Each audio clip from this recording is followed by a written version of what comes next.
Let's see here. What's up, Oreo? Let's see. You changed the music. I think last time I actually got a copyright strike on this exact track, despite the fact that it being Streamlabs music they give you to play during your streams. It's like, yeah, we had this free music you can use, but one of the tracks is copyrighted. I'm like, which one? It's like, you have to figure that out on your own, basically. I'm like,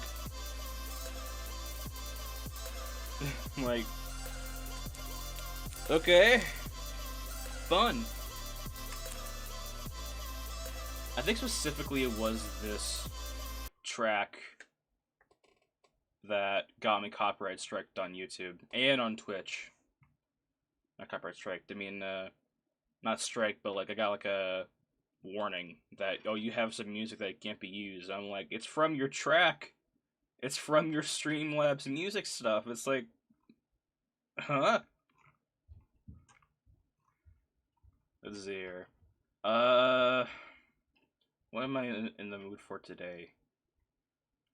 Fantasy, Call of Duty inspired, blues, chess, chill, Dune, cozy. Let's go cozy collection.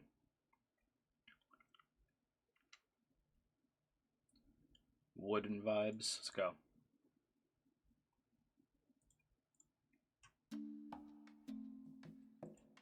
That works. We're working on.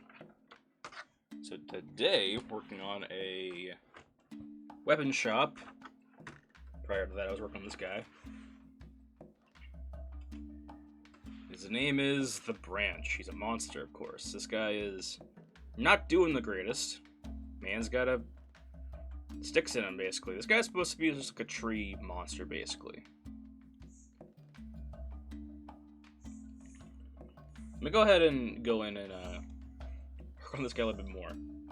One thing that I'm also like, I have a forced habit of doing is just going in and like, just absolutely just being finicky with my details. See here. Let me make sure that my monitor is doing good. Nice. Alright. But yeah, welcome back, Oreo. Thank you to everyone who follows in this this stream. Which, by the way, I have a little goal in mind. I put it in the About Me section of my Twitch, but I realized I never addressed it. So we have that goal at the bottom of the screen, right? The follower goal. The goal is 100, and I thought that because I want to have a community, right? I want to build a community with my 3D sandwich brand and whatnot, and you know, do things with y'all, right? So I figured if we get to 100 followers, I feel like it would be warranted that on a channel named 3D Sandwich we make a 3D sandwich live. Only thing is, I want to see if I can get a Discord channel going before I get to 1,000 or 100 followers. But the whole gimmick of it is that everyone will be able to claim a topping. As in, everyone will be able to basically reserve a topping on the sandwich that we make after we get to 100 followers. It'll be live on stream. Everyone will be able to go in and apply to have a topping on the sandwich, basically. And it's not just gonna be like edible food. It's literally gonna be anything. We'll make it live in ZBrush here. So if you want to reserve a topping like cheese or lettuce or tomato, whatever, that's cool. But if you want to be like, okay, my topping for the sandwich is a piece of tree bark or whatever, cement, whatever, it's allowed. Basically, as we grow in followers, this sandwich is going to get bigger and bigger and bigger, basically. That's the whole goal. Because we're going to actually work on this sandwich for the next goal.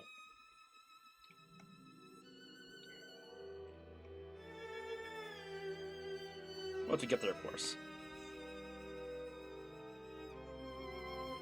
But yeah.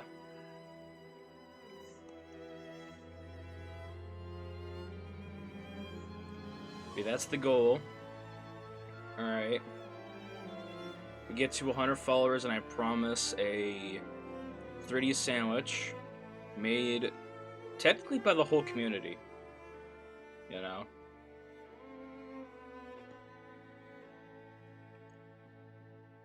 By the whole community, and you know,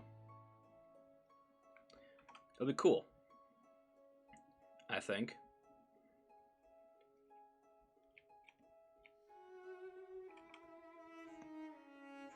Let's see here. One of these like pods here, I want to have some blown out pods, you know? You know what's kind of funny? What's also, I think, a lack of detail on enemies that have like points like this here, the bulges, is I think a disservice is done by not having some of the welches here blown out. This is supposed to be a guy who has major acne issues, of course, right?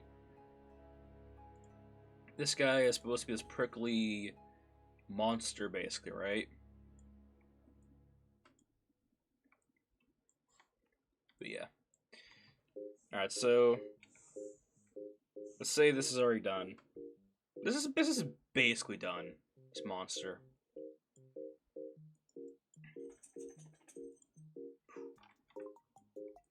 It's pretty cool.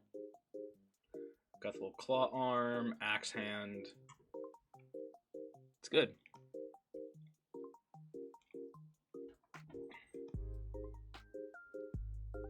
Yeah. Alright.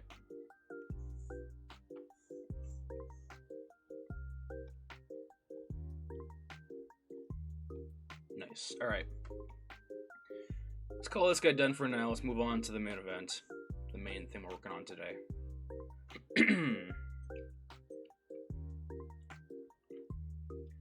This thing, which we were working on in the last stream, towards the end of the last stream. So basically, it's weapon shop, of course.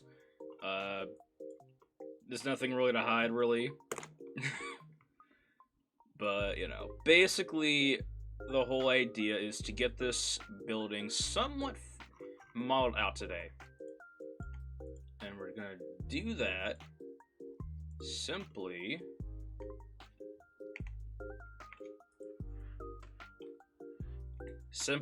by making a palette, in a way.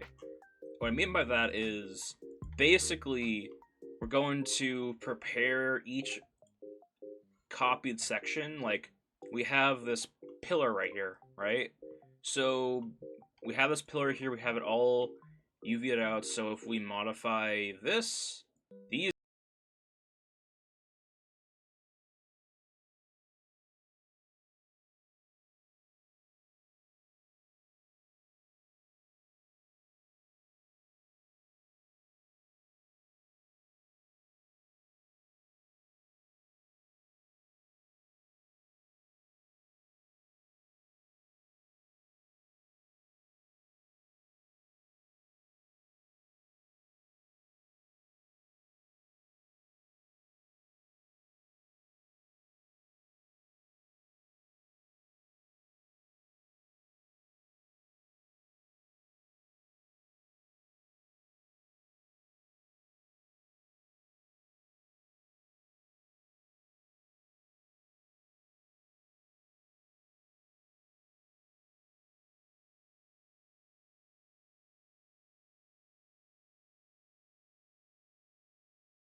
that we don't need that back wall that was there. Or this thing.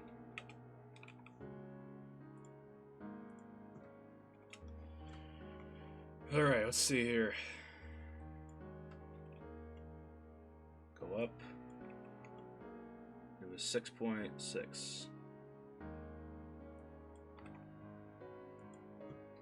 0.66. Cool. Alright. Move this back. Alright. Cool. Let's get rid of these. Alright. This is basically like his outside of a shop, basically.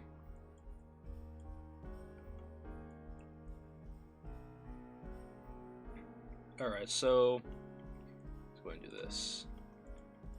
Because one thing I don't want to do is make this stuff clip into each other. I want it to look actually natural.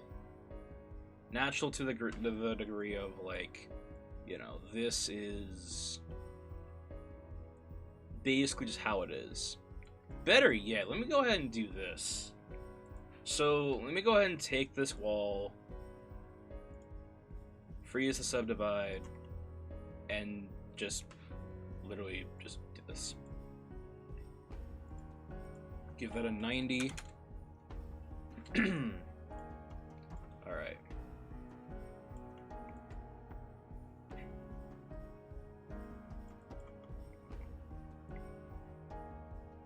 Alright. I feel like I'm playing The Sims right now. Let's see here. So maybe this right here is like the carriage style area. Alright, so... But they decided not to use the carriage area for the intended purposes and decided, you know what, we're gonna make this into a garage, basically. Something like that. I like how that's kind of like most of like modeling, like most of modeling basically. It's just like making things up. It's just like, yeah, that works. That makes sense. Oh, shit. Alright. Let's go ahead and do this. Let's figure out this here thing. Do that. Do that. Actually, fuck it, just do this. What is not needing to be removed? I have it like that, so we at least get a pretty good idea of where the wall ends. The same thing with this. Just move this across. Like so. And take this. And move it across. The beauty of this is that we can actually use this to make ourselves a wall or a door, basically. Because now we can literally just move this to the side.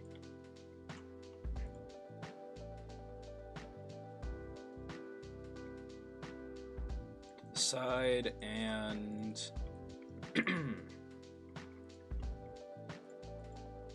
create a little passage. I'm gonna do it in the middle.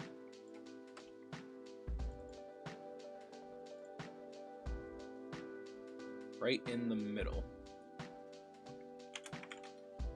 Best part is it won't look too off.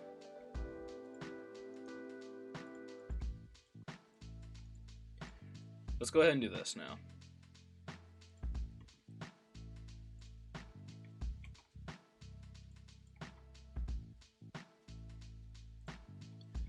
Alright. And just for reference sake,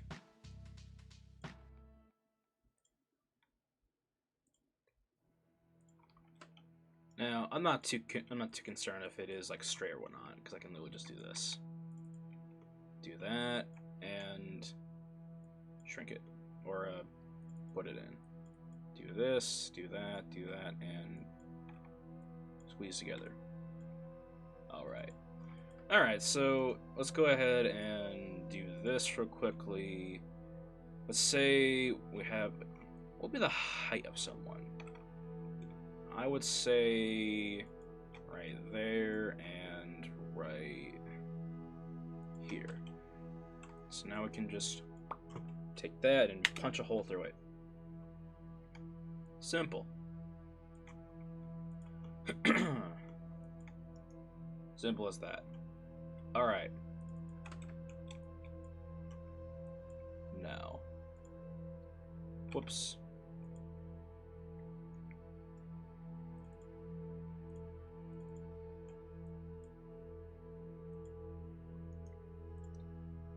Remove these. There we go.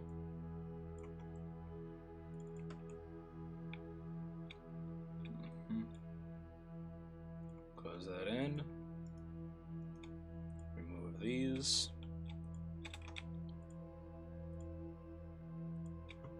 Bam. Now we could take these points right here. Just move them back a little. And then just simply use a pen to polygon, put it there. Append, put it right there. And don't forget the up top either. Probably not even going to use these faces. I'm literally going to be using like a piece of wood on the sides here, but you know, for now this will have to, you know, do. Alright, so the fuck? Oh. We don't need that. Get rid of that. Alright, now let's go ahead and go up to edit, another pen to polygon. Let's just fix this up quickly. There. Sweet. Any more issues? Nope. Cool. Save it.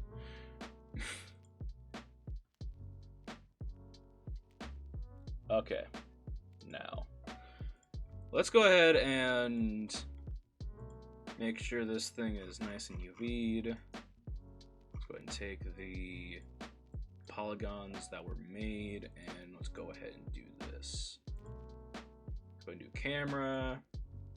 Yes, sir. Best part is too, though, if we just cut things out, a lot of times it will modify the UVs themselves for us, which is pretty nice. So I'm gonna go ahead and do this. So these polygons are probably not even going to be seen. Not gonna lie. Because I'm not even going to be using these entirely. Saturn has rings. Hey, what's up, man? Let's see here. Let me see if I can increase my chat size, actually, because I want everyone to actually see the damn chat. Alright, cool. There we go. I'm doing pretty good. How about you? Working on this weapon shop. It's going pretty nicely. Let's see here.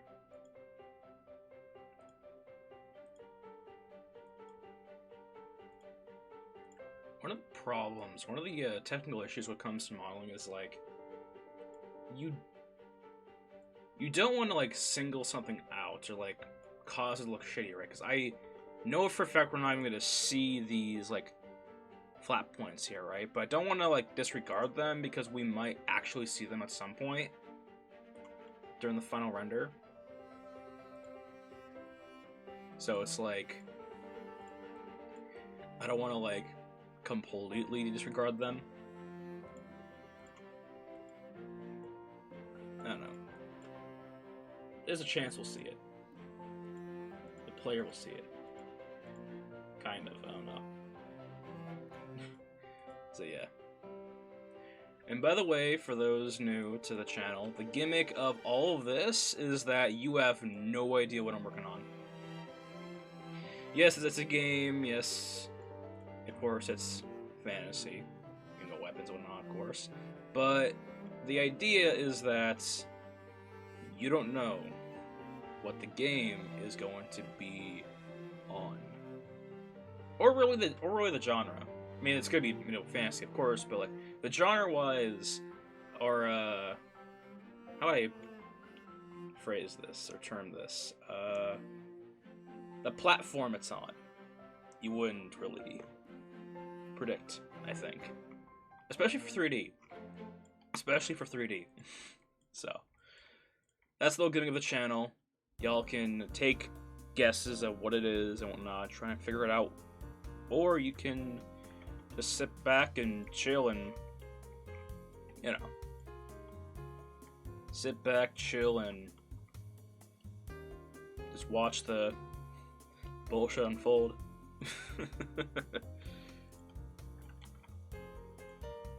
Alright, so let's go ahead and do this. Let me go ahead and do this, because I don't like this at all. What is this? That is nothing. This is a mistake. Okay. You know what? I'm gonna do this instead. Because I think I can't, this couldn't be on purpose. This, errors. Alright.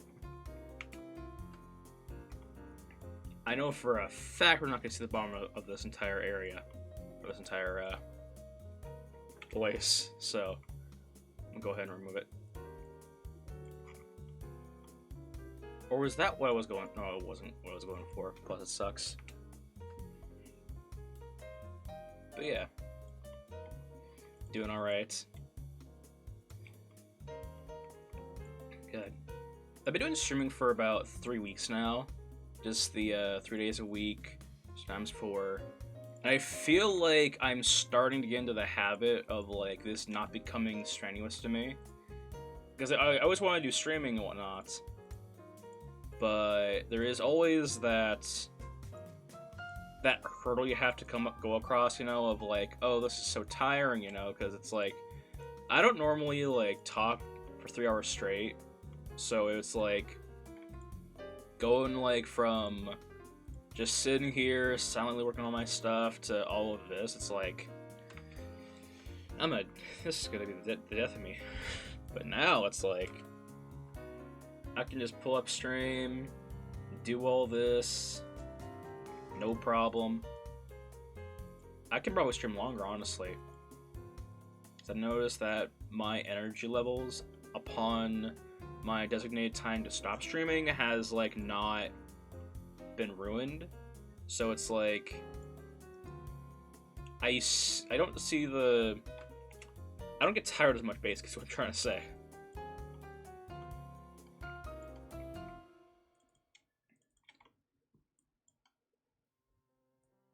It's probably a bad thing because I know myself, right? I know that I am literally going to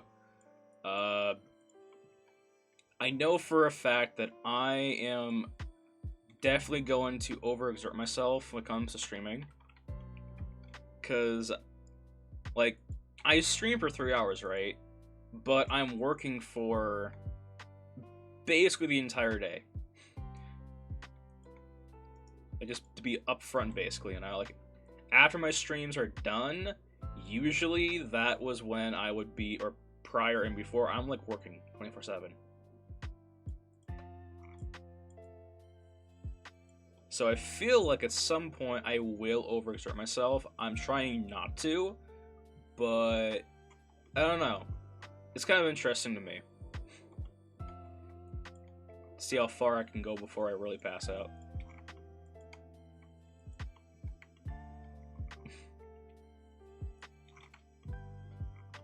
Streaming. It's dangerous. No. Alright, so go ahead and do this real quickly. Move that to the front. Let's go ahead and move this.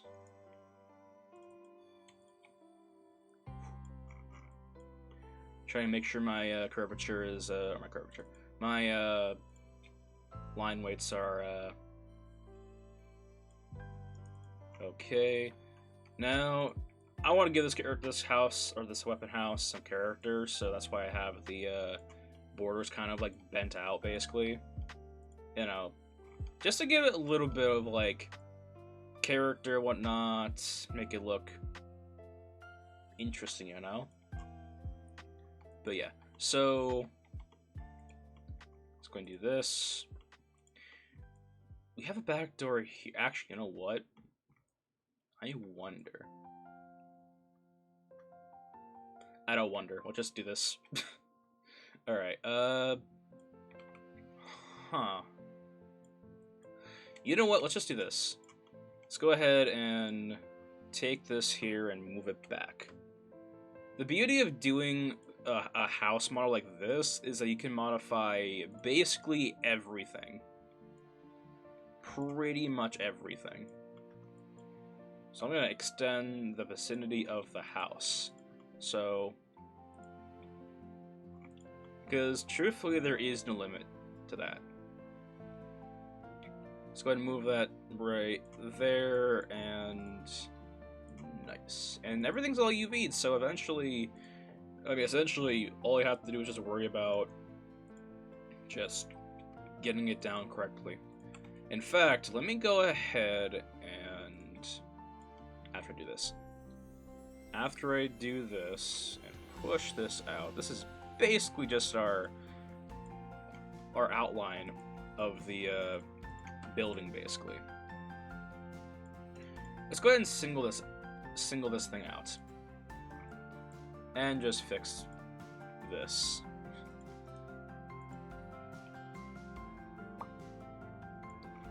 Sweet. Alright.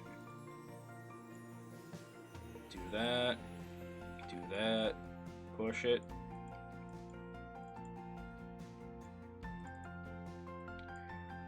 I feel like the more uneven everything is, the more we'll make it look better, because no house, no building is ever so perfect, you know? There's always something, especially because this is like in medieval times. I don't want to make this absolutely,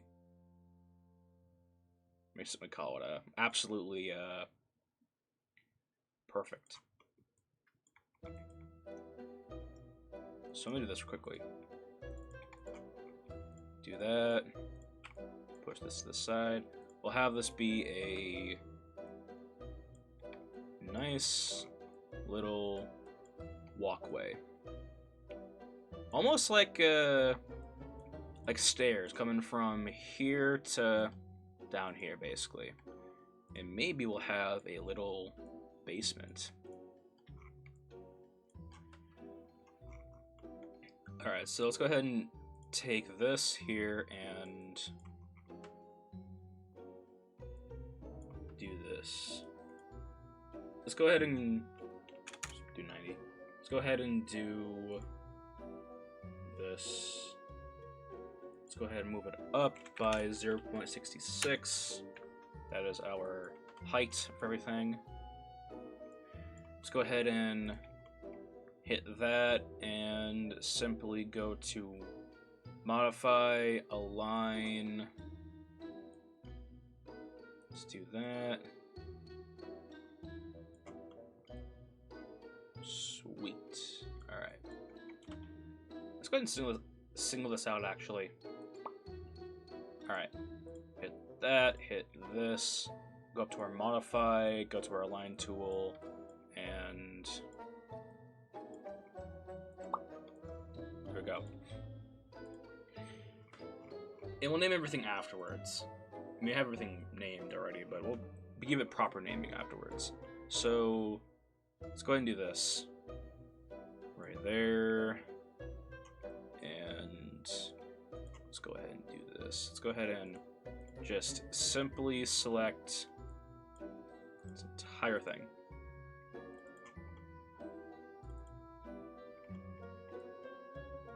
Cool. Alright. And then let's go ahead and do this. Alright.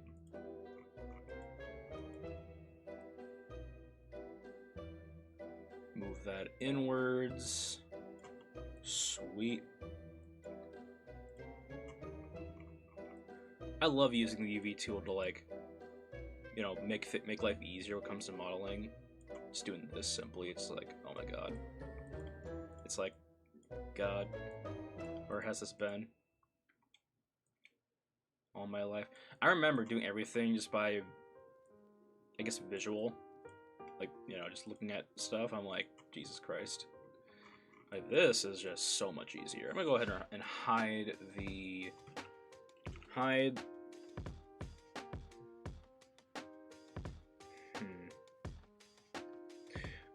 We'll call this, walkway. I need to, like, name things that I'll remember, actually. So, there's that. Alright, so what the hell is this? That is that. Alright. Let me go ahead and just modify the edges here. Push that in. Do that. Do that.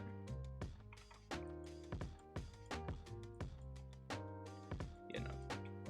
Hit that. Do this. Anything not selected right now? Nice, okay. So... Oh, I see. That is, like, literally just there. Okay. We have this thing right here. Hold on. Yes, sir. Alright. Now, I think it is only right to really demonstrate the size of this thing comes to an actual character. So I need to bring in a character that I worked on to basically make sure the height is all good, basically. So I'm gonna do this real quickly. So I am going to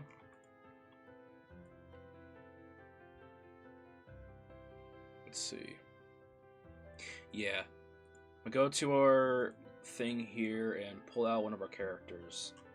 Let's go ahead and go for... It needs to be like an actual human character. So we can actually have an actual reference. So let's go ahead and pull out this guy, Jasper. Let's go ahead and save that. Yes, sir. Let's pull out Jasper Huggins.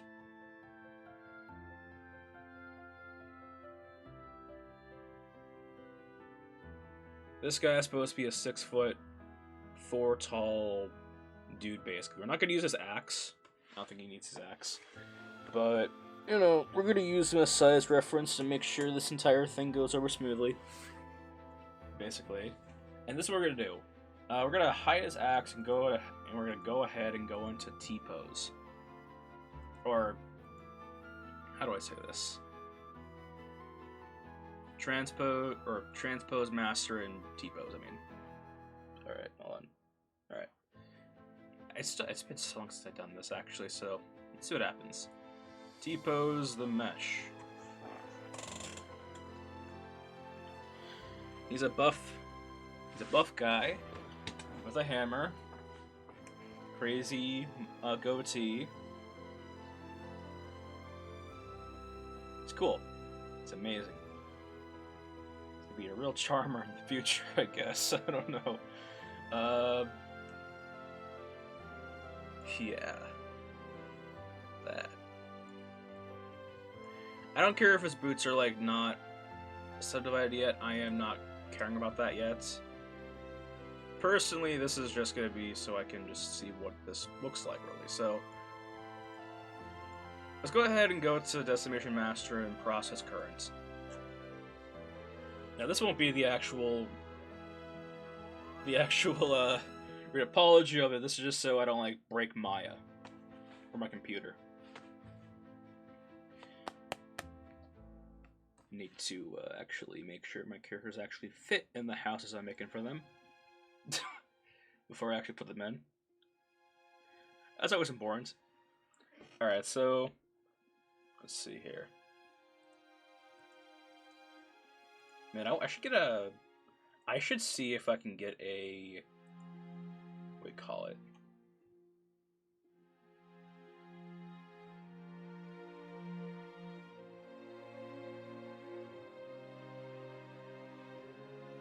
Oh, hold on. I need to see if I can get myself a medieval times instrumental background, basically, because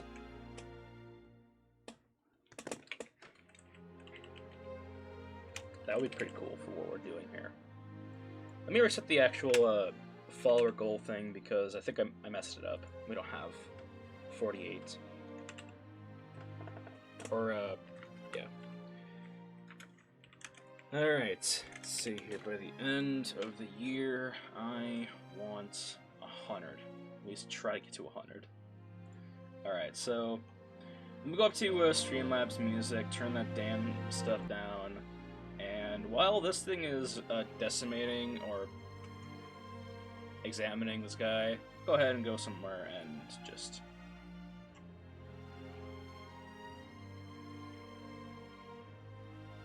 look at all my stuff. So we have jazz, indie, hip, game lounge, League of Legends, lo-fi, meditation. I wonder.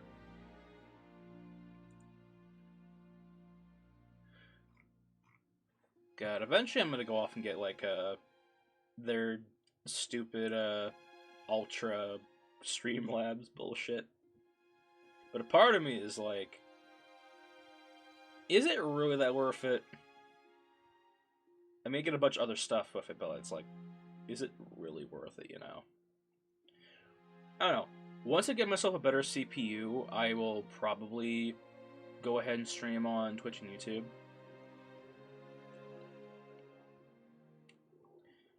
At the same time, of course. But yeah.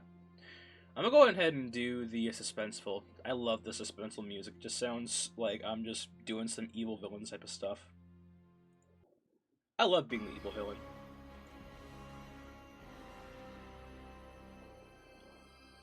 We done? Sweet. Okay. Let's go ahead and give this guy a million points. This will be like 4,000 polys. Or 4 million polys, I mean. Alright. App Store. Just go there. Oh. Nice. Alright, so... let's see here.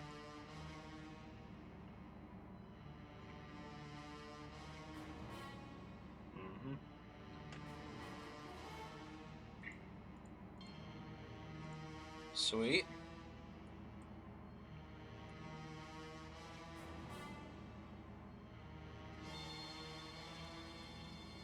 Okay, good.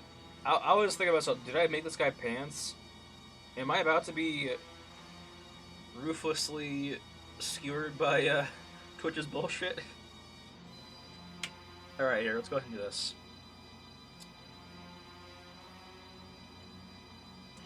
Alright, so I'm gonna go ahead and set the K to around there. I'm not gonna be so specific. Just do it. Make it 500. That's all I want. Alright. Okay. Let's go ahead and go to this stuff here. I'm gonna go to character model.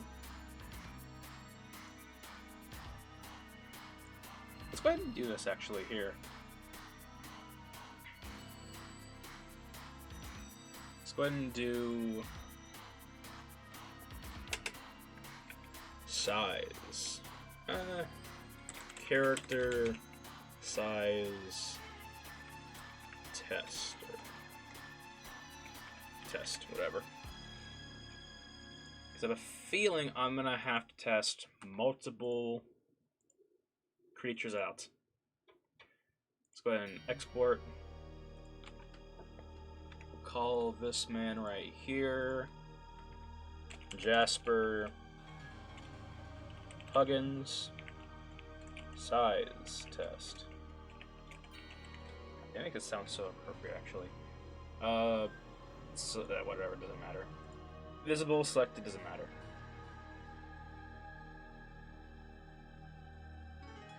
Better yet, we should have named his actual thing here.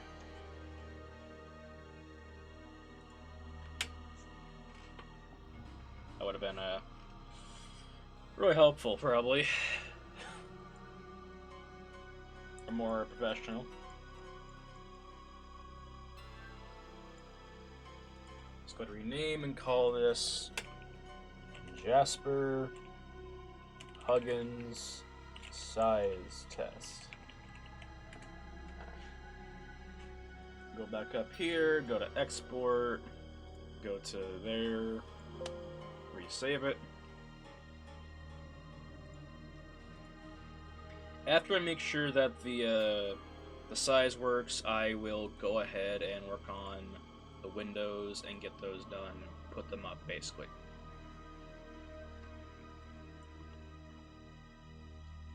In fact, let me go ahead and get a reference for this here shop area, weapon shop.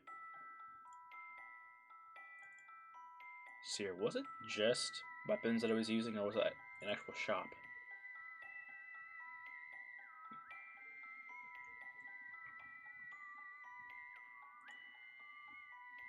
I see. Alright. Close. Let's go to our ref.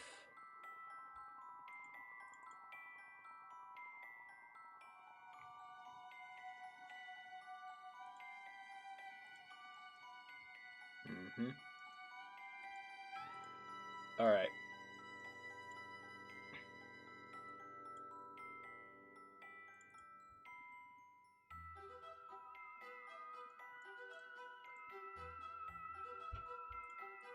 Alright. Got our places here. Alright.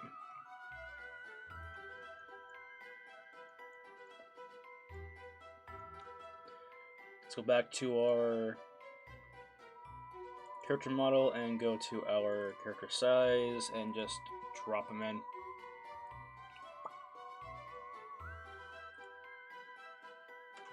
Might take a bit to get them in, but we'll see what it does. Oh, nice.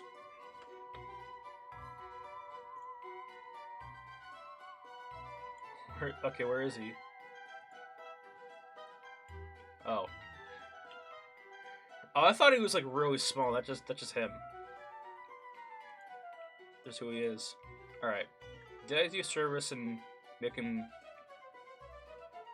decent size? Kind of. Alright. This Jasper guy is supposed to be 5'6", or not 5'6", 6'4", I believe. So should be generally okay for this. So now we have this man in here causing us some problems. Let's go ahead and get our size ruler in here. Nope.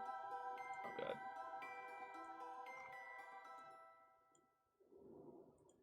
Let's see here.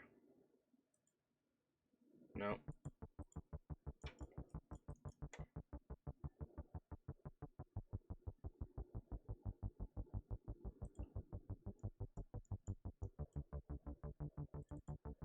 Do this quickly.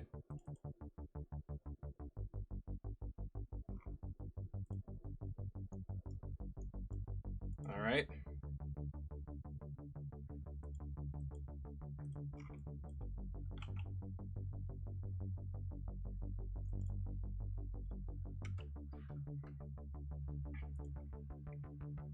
Alright.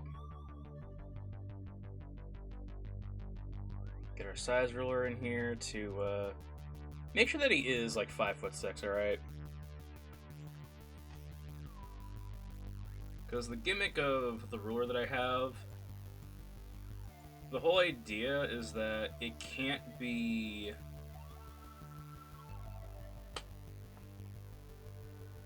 on. Let me see here. Having technical difficulties here.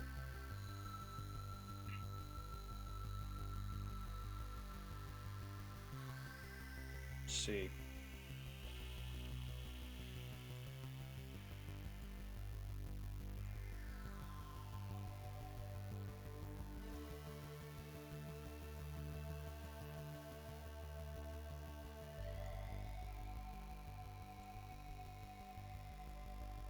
Alright, give me a second. I need to fix some stuff.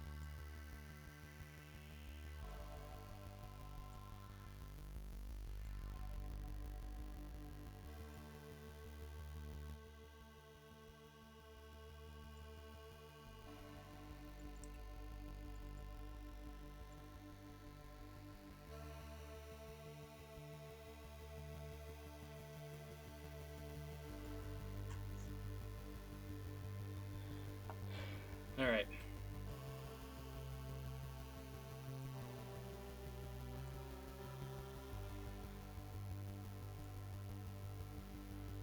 Go ahead and do this quickly.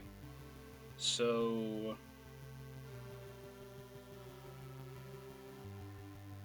yeah. Let's go ahead and do this app.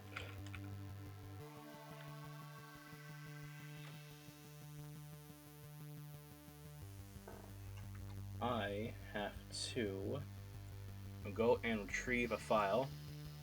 So let me go ahead and do this quickly.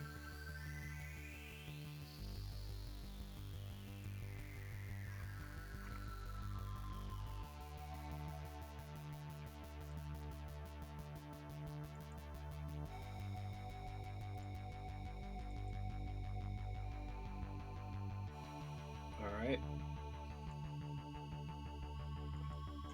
Local.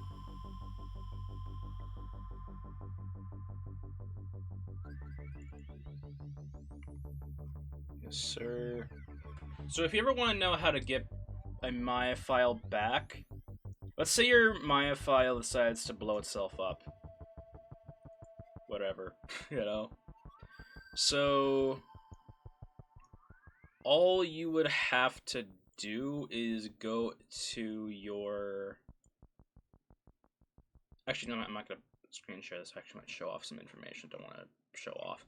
So, hold on, let me see here. I was going to share screens and I realized maybe not. Maybe I won't. Let me see here. Got Maya.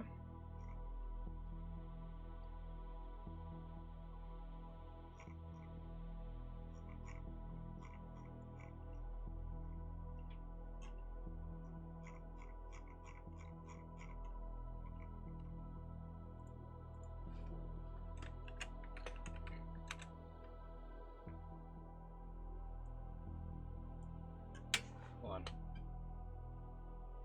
I don't want to lose all this work, so trying to salvage what I can.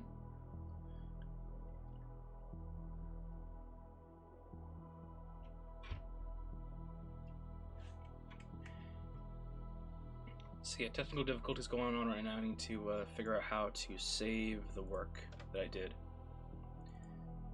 Or better yet, if I just... let me open up a new Maya file.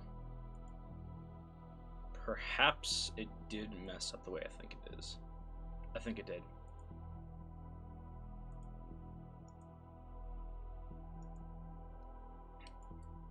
Hold on.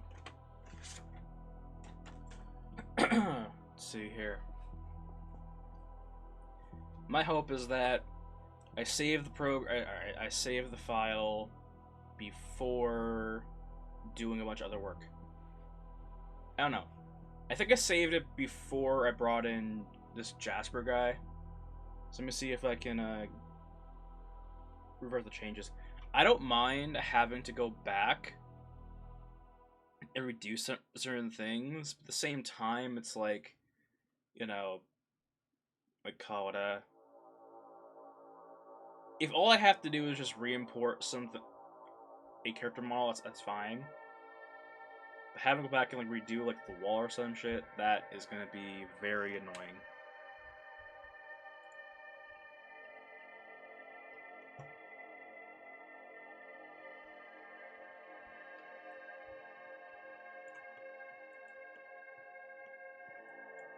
Alright.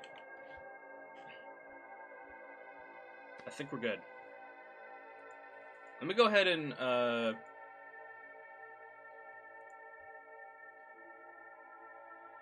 cool. Everything is just blowing itself up.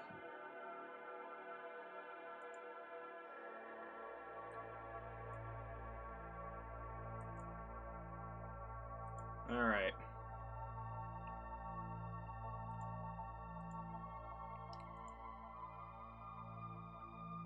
Oh. Better save.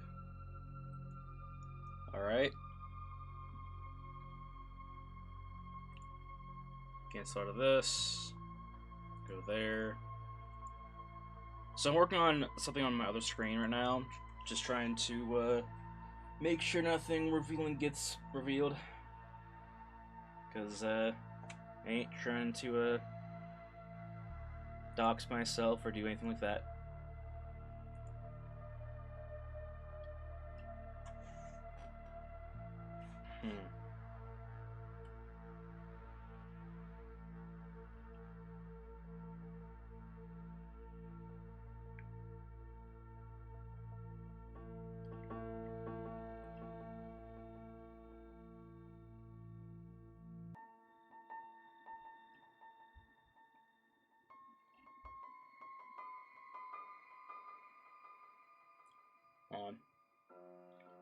Had to wait for Maya to open up. Alright. And we're back.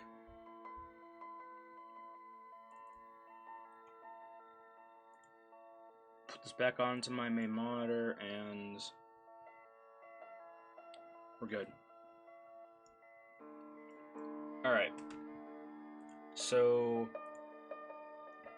you need to have the same standard or texture as all of us. Cool. Alright, so let's go ahead and bring in our ruler.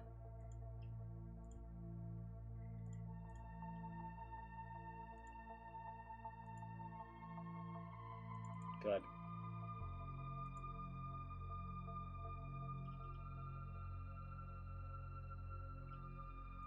Character model and ruler. Alright, so to say this is 6'4",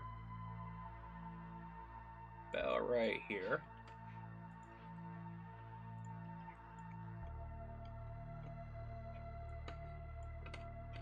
The reason why this ruler works, by the way, is because we can't increase the size of it, basically.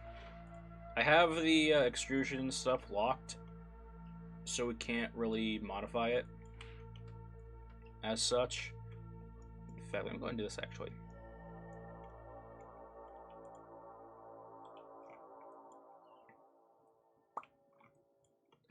Alright, now put yourself on the scale.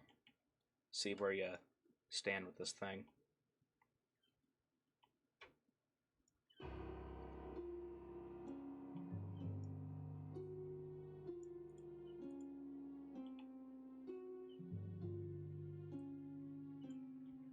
Alright.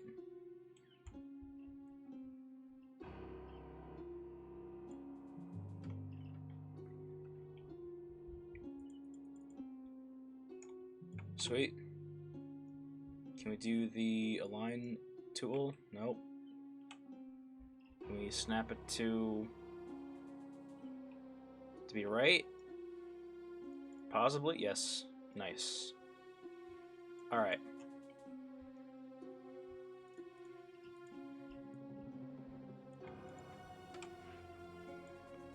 Cool.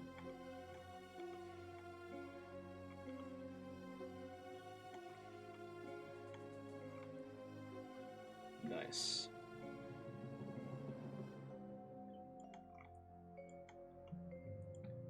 Alright.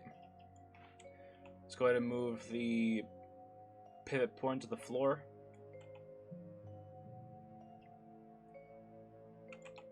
Alright. Let's say this man is just... Let's hide this real quickly, because we already have the size down. Let's say this man is just moseying and whatnot. He's looking at the weapon shop. How does his size fit?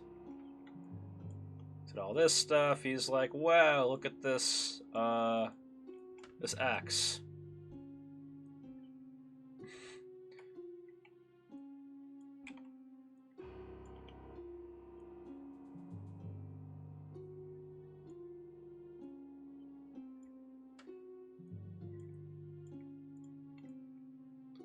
Nice.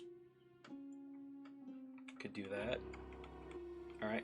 Basically, I'm trying to simulate if the experience of someone going through this, basically, right? Nothing. I'm not trying to make this into some sort of like weird dollhouse, basically. I'm just trying to like get the size ready, or size portion good. All right, so let's say the man is now trying to get into this place, right? I can already tell the door is too small for him. In fact, I had to make the door a little bit bigger, which I'm not.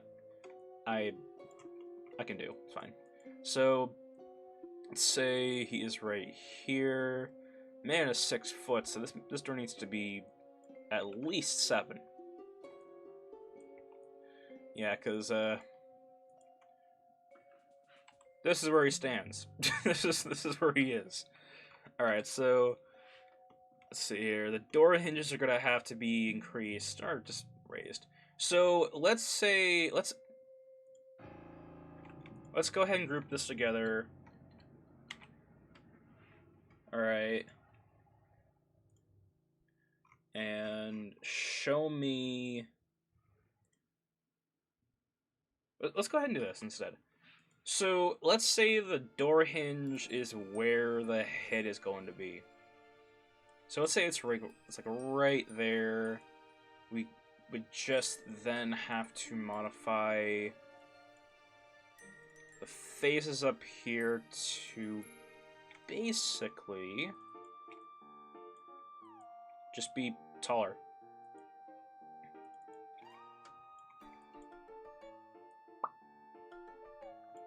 Right. Let's go tall.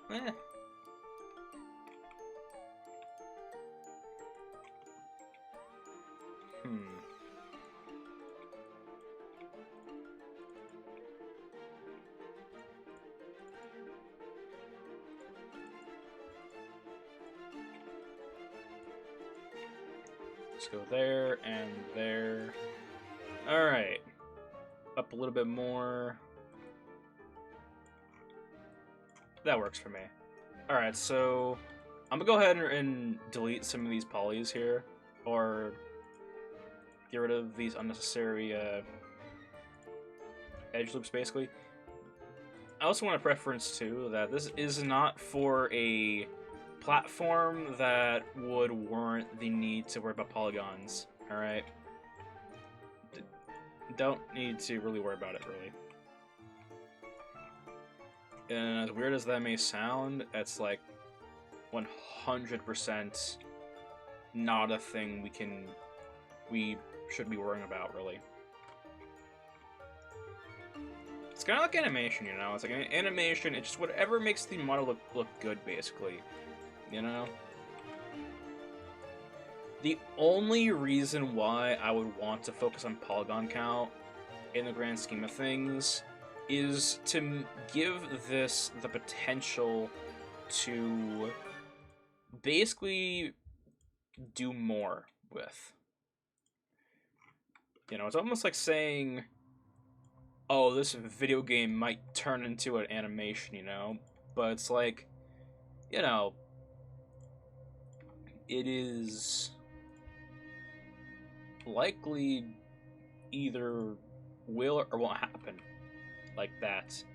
In fact, the only way for that to happen in a game is if it was planned prior. For the game to be turned to an animation through the models of the game.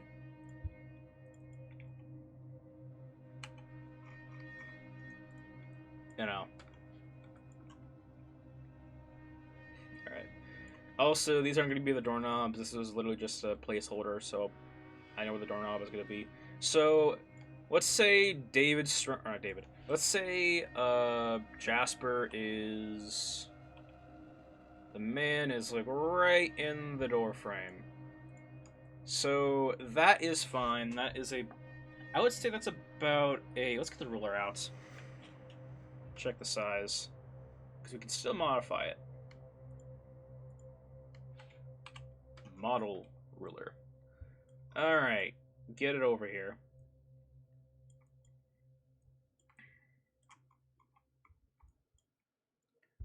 Alright.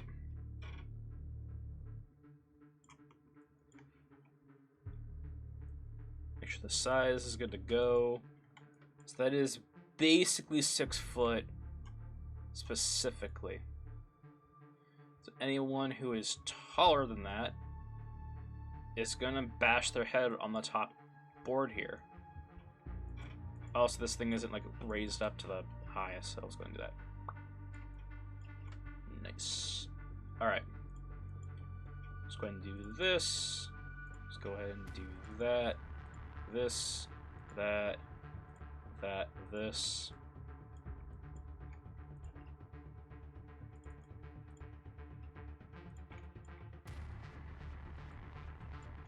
Let's go ahead and do... Oh, did I do this? Did I? Hold on. Let's do this.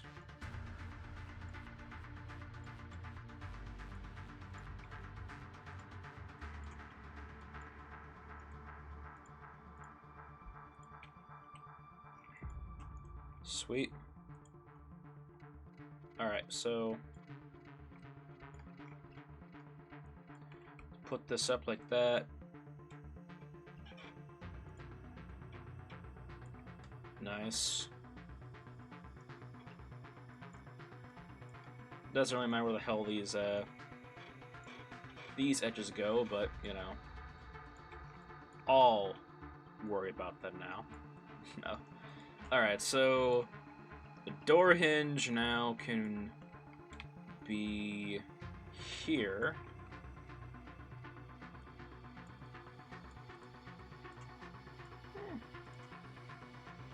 Let's go right in the center. Yes, sir.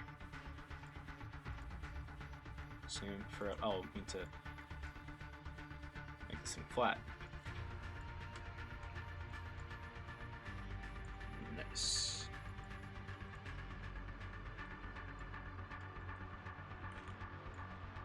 Cool. Alright, so let's remove this here now.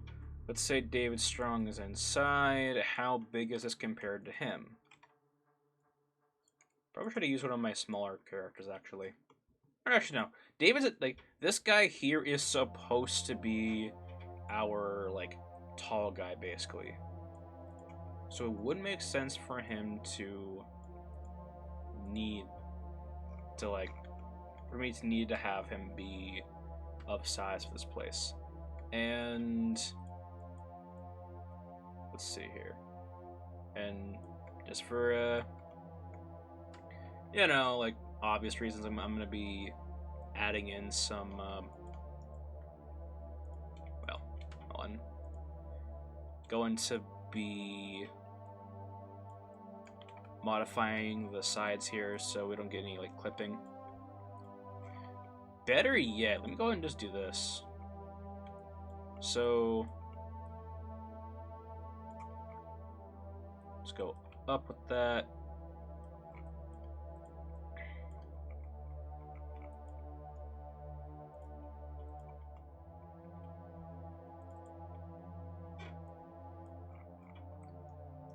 All right.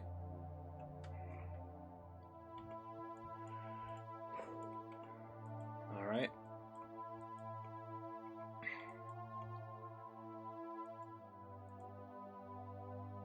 Single this thing out.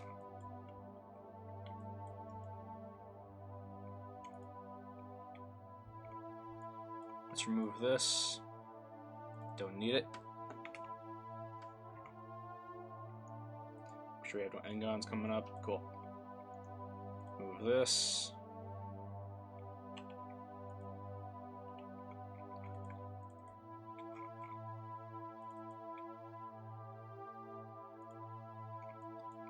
Okay.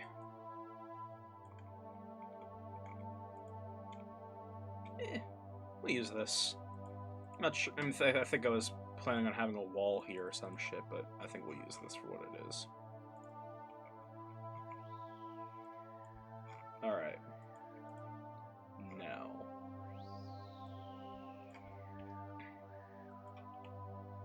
Let's go in on this. We can move the door hinges if we have to. Let's go in like this. Like that. Yes, sir.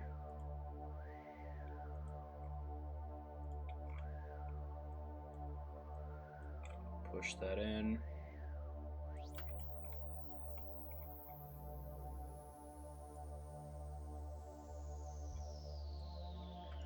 Alright. Now we need a little placeholder, basically. Better yet, let me just do this instead.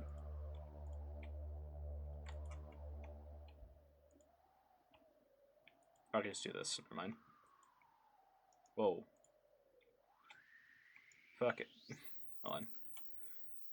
Go ahead and do the edge. Right there. Right there. Nice. Alright.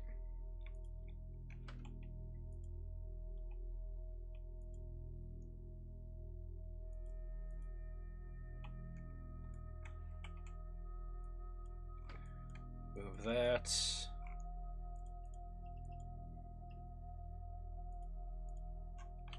Alright. Good. Whew.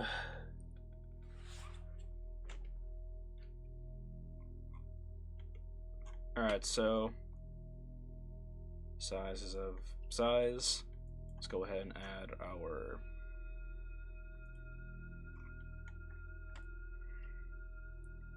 add another post.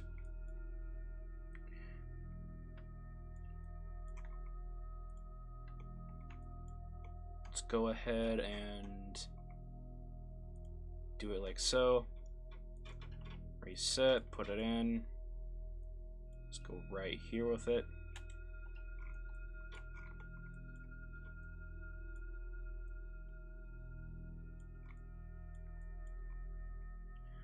So the post is right here. Let's move it up.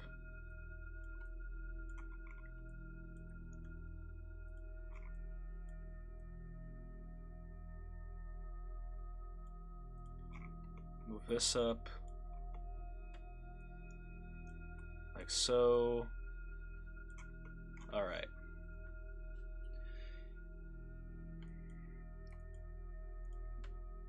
Now we can simply do this.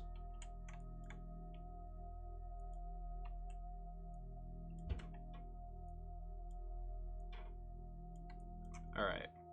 Whole idea is that we have something we can use to create a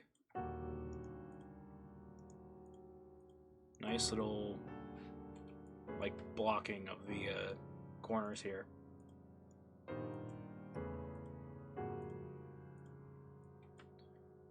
Alright. Let's see. Right there. Can we move it there? No, okay, no. Of course not. Alright.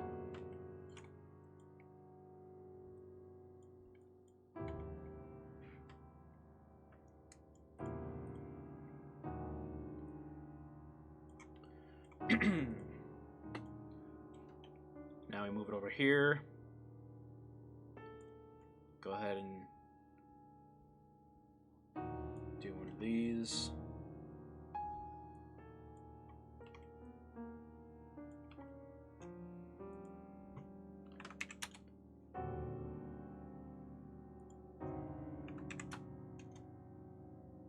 Actually, no. Got to do the z-axis. Alright. Right there, and move this thing out. Alright. Whole idea is to get these to be almost even in, like, base just even, really. Alright. Alright, cool.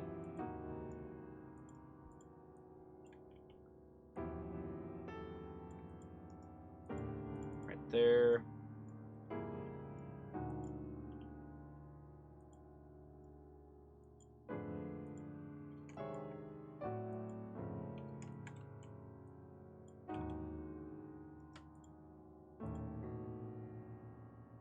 Let's go ahead and single this thing out.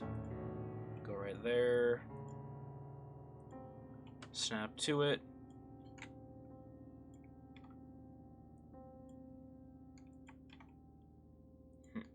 Whatever. Go ahead and do that. Go ahead and do this.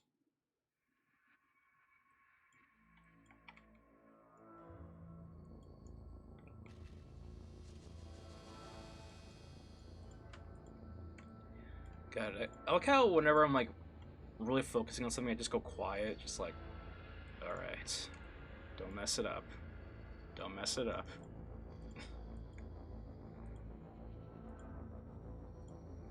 Alright.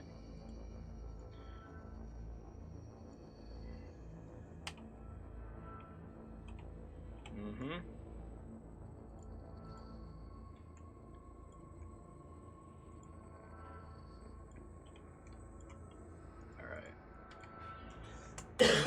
God. I think what comes with the territory of like modeling is that things can go absolutely wrong because of like how weird the programs are. So it's like your first reaction to comes to anything is like, if this doesn't work, I have to like undo some stuff. Potentially, like it may crash. Like it literally, if I do the wrong thing, as we saw in before, it could literally mean me having to go back and redo a lot of stuff. So, and if I ever go silent, that's because I am lasering my focus on what is happening. I'm like, I got to do this or else I will have to redo this entire thing. Because one of the caveats to like streaming is that those who come here wanting to kind of experience 3D modeling or look at it, you know, a part of it is that if I do a shitty job or if this thing messes up, a part of it is like, we call it, it's like I can work for 2 hours on stream, right? But if something messes up and I have to go back, now those 2 hours of streaming are kind of down the drain. Because those 2 hours didn't mean anything. Basically.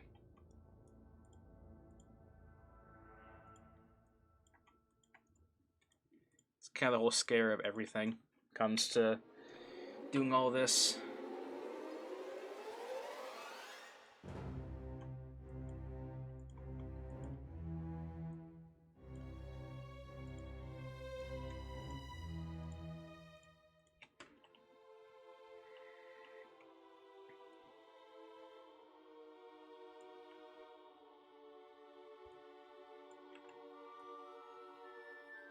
Am I selected on anything else?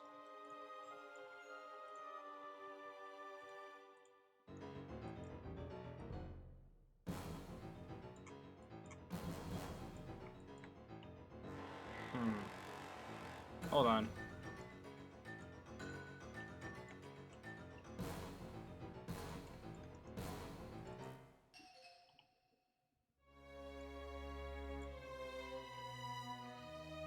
Reset.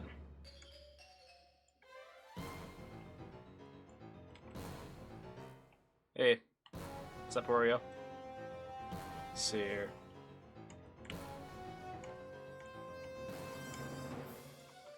Also, every now and then, I get this, call it a... It's almost like, I don't know. It's like mind-numbing bullshit, where it's like, oh, how do I do that? Even though I just did it like 5 times already, it's like, God. Let's see here.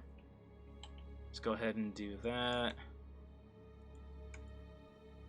Alright. Put a guy in.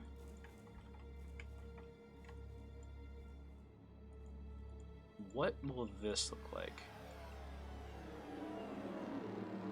Outside, pretty interesting. Alright. Let's go ahead and do this. Let's decrease the size. Let's go ahead and do an extrusion. Alright. Alright, so person walks in, they bump their head on this top part here. Let's see here. Let's go ahead and do this. So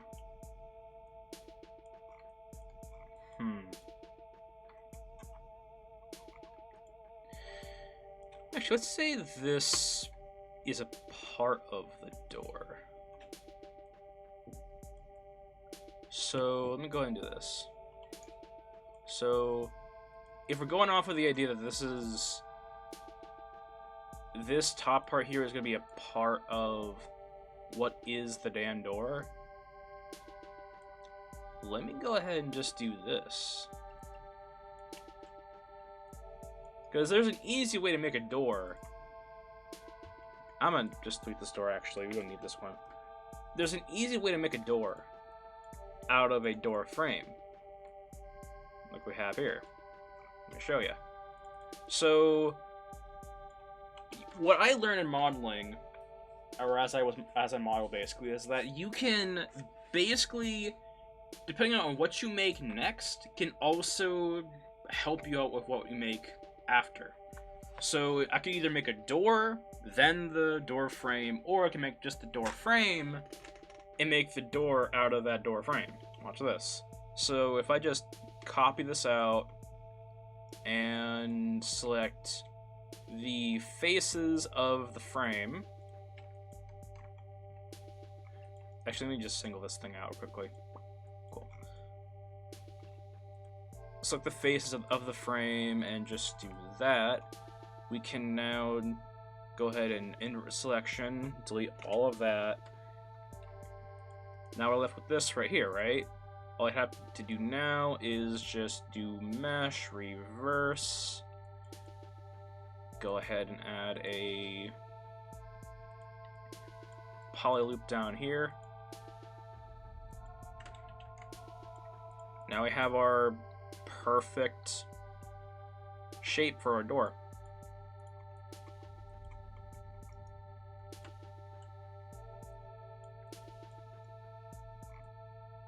Simple as that. One of the downsides or complications of making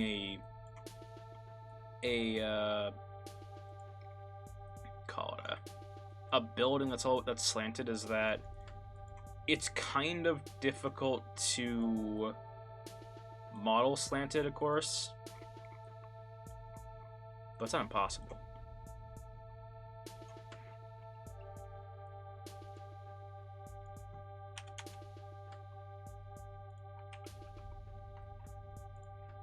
Alright. Now we have that. Let's make sure that it does fit.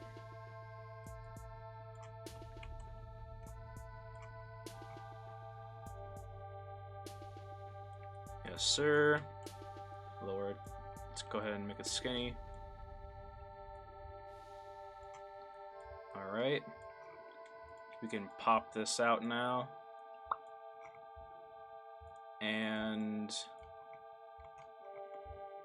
just do this now. So I'm gonna go ahead and delete this top part here. In fact, yeah, I'm gonna delete this top part here. Let's go ahead and delete that and delete this right here. Then we can take the edges. Do we have vertexes doing stupid stuff now? Making n-gons? No. Whatever. Alright, let me just do this quickly.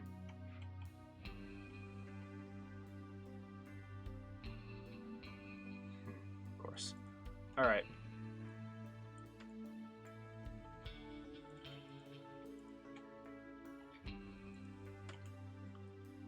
Do that. Alright. Now. All we have to do is just align. Should be pretty easy though. Let's go ahead and select that, select this, go up to modify, align. Let's do that. Sweet. Alright, now let's go ahead and lower this down just a touch. Alright.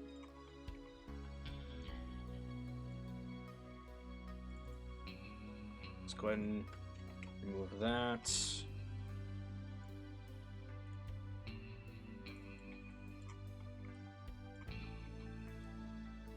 Let's see here.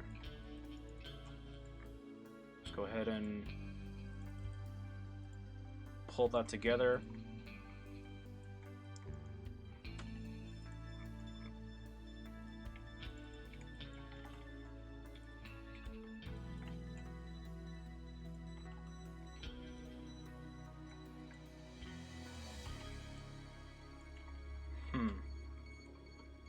Alright.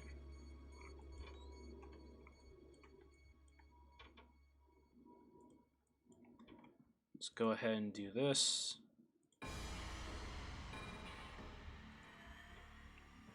Stop messing around and just make the plane, make the face of the door.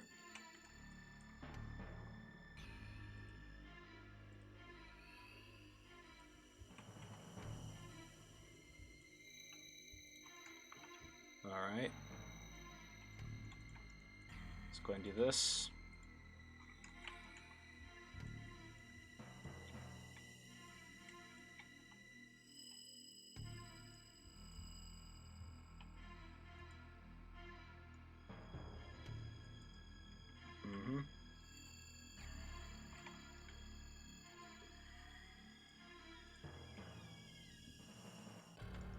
Alright. See here. Sweet. Everything's all good to go. Alright. I think I've also learned too is that there's a lot we can do with like just a simple plane, basically. So let me go ahead and do this. Let me go ahead and give this thing a little extrusion, or a bevel, I mean, to match with the up there.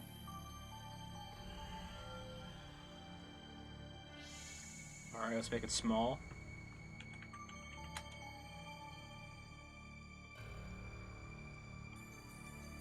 Smaller than that. Let's go 150 Yes, sir. And let's go ahead and remove this right here. Remove that, and then this up here.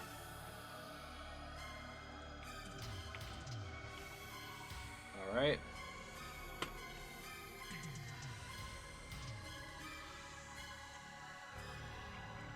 Now, let's go ahead and add our cuts. 50, 50, 20, and 20. I don't give a shit where the hell these edges go, because indefinitely this could...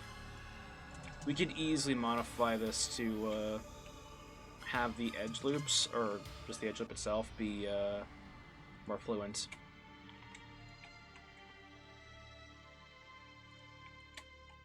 Let's do that. Do this. Do that. Do that. Do that. Basically, we're going to just bind all of the vertexes to the door.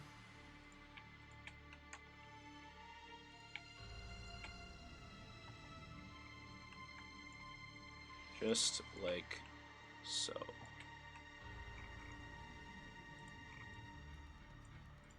There we go.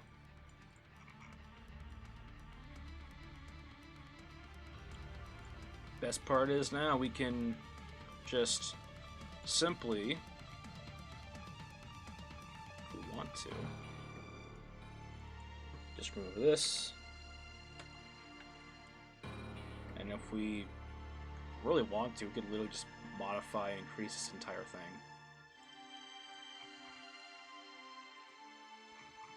Let's go ahead and take this and just put it back where we found it.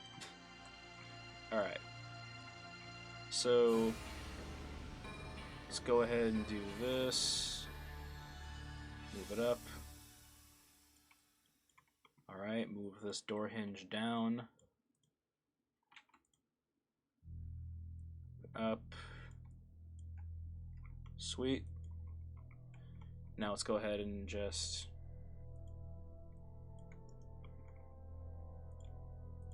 take the bottom parts.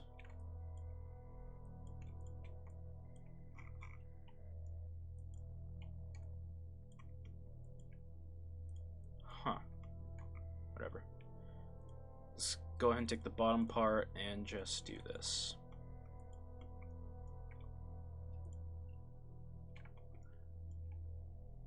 Select all these.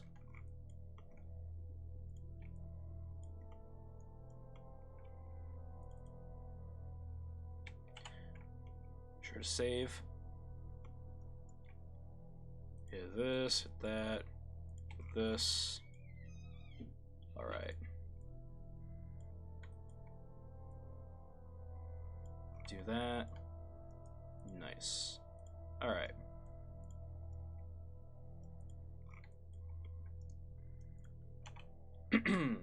Alright. Now we have that. We have some information to work with when it comes to our model, or this door. Now we can start adding in some unique details. So this is supposed to be a weapon shop, right? I have an idea for that. So let's see here.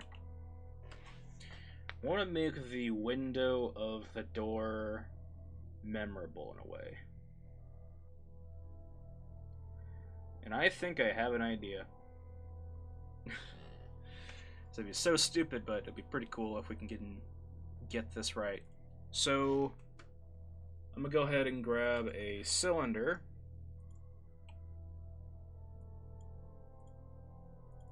Call this door. The reason why I don't like name stuff like right away is because in the end I know I'm gonna be like binding a bunch of stuff to that prop or to that mesh.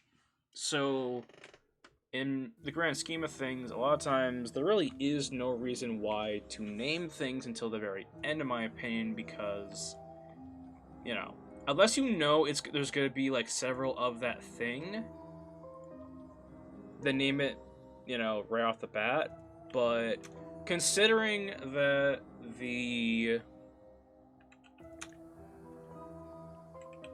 considering the fact that this door is going to literally be like, I might like combine with other meshes or whatnot several times, I'm not too worried about the name right now, or any of the names for anything for that fact. That we can call this here work chair.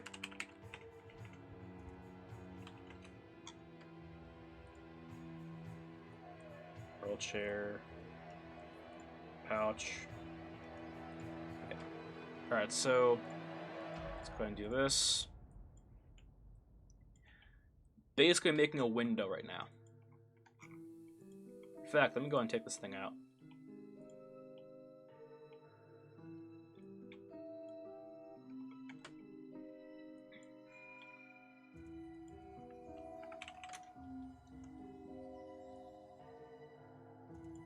Yes. I remember correctly. Everything was 45 degrees.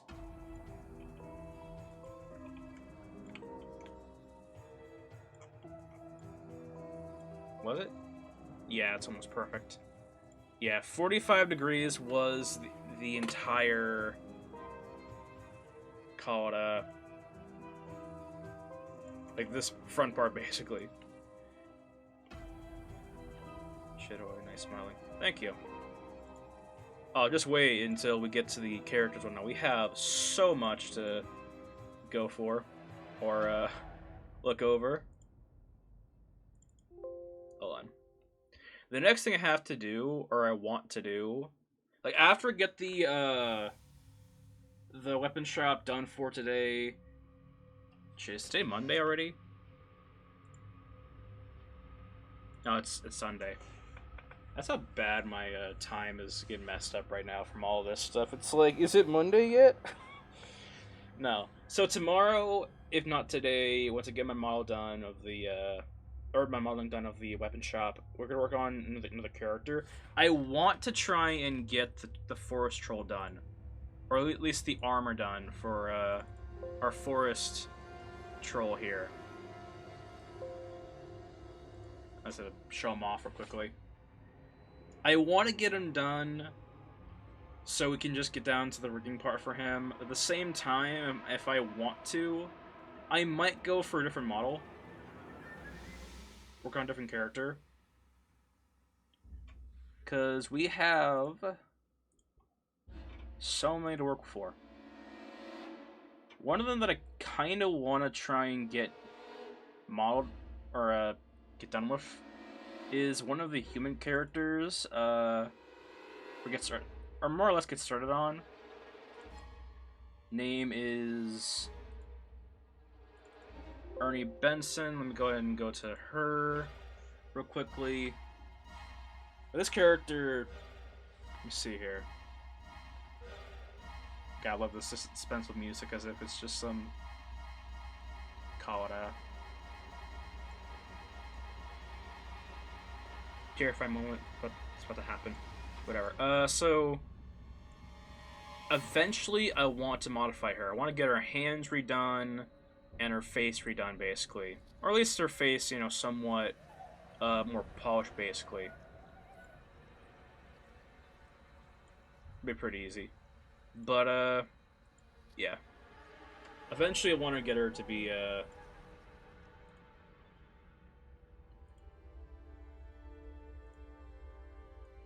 a little bit more refined, basically. Especially her face. One thing I also have to work on, too, on all my characters, is teeth. I have to make their teeth. That's also one of the things I have to do. That is, like, the one thing I forget about, too. I feel like when it comes to making characters, you never really, I mean, of course you have to think of everything, right? But there's always certain things that you just kind of forget about, you know? It's like, oh yeah, teeth. it's not what you're thinking about 24/7. You know, it's like.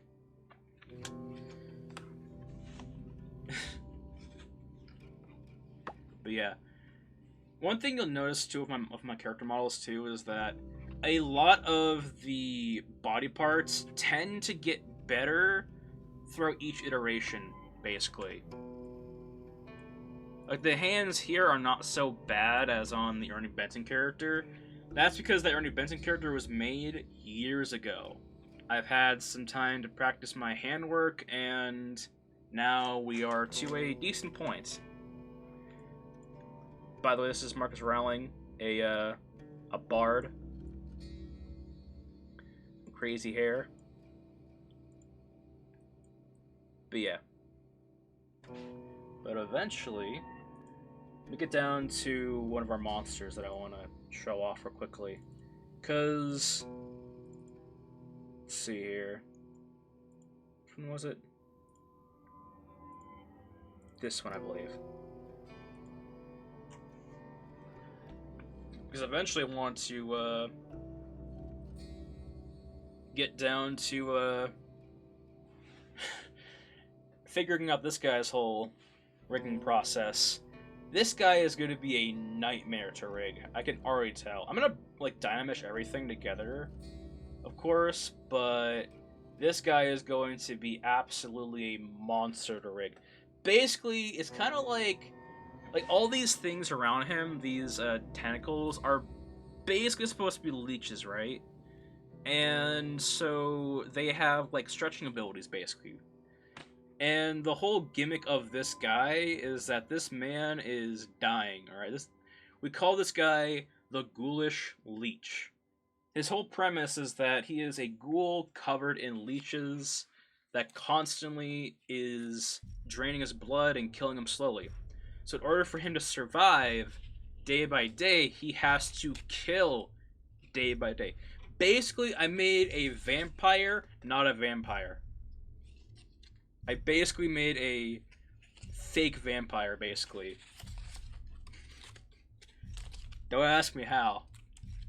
I just did it. That's, yeah. Without the leeches, though, hold on.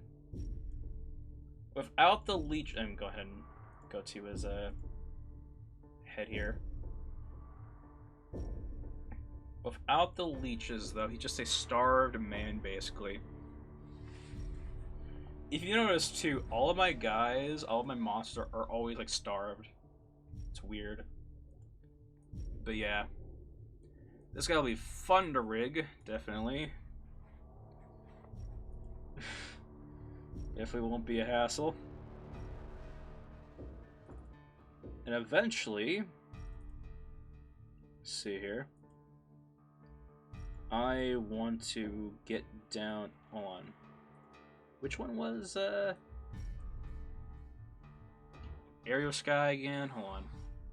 We have a bird monster, by the way. Or not even like a bird monster, more like a, I want to say,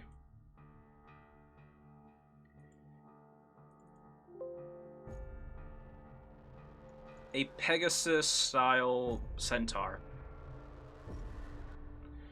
If you notice, too, all of my characters, they're always some, it's taken from like a concept, and then expanded upon, basically. So we have this guy here as well. Aerial Sky, he's the wing centaur. Eventually we're going to work on this guy, and get him up to speed, up to snuff when it comes to texturing. And being finished off. I'm just like right now, just show and telling my stuff. Let's see here. Then eventually we'll get our demon rabbit up to snuff when it comes to hold on. Wait for him to come in. Up to snuff when it comes to getting him ready for the game. Be Pretty cool. There he is. We call him the Happy Hatter because he's not so happy. Dude is gonna kill you, basically. It's like this little guy.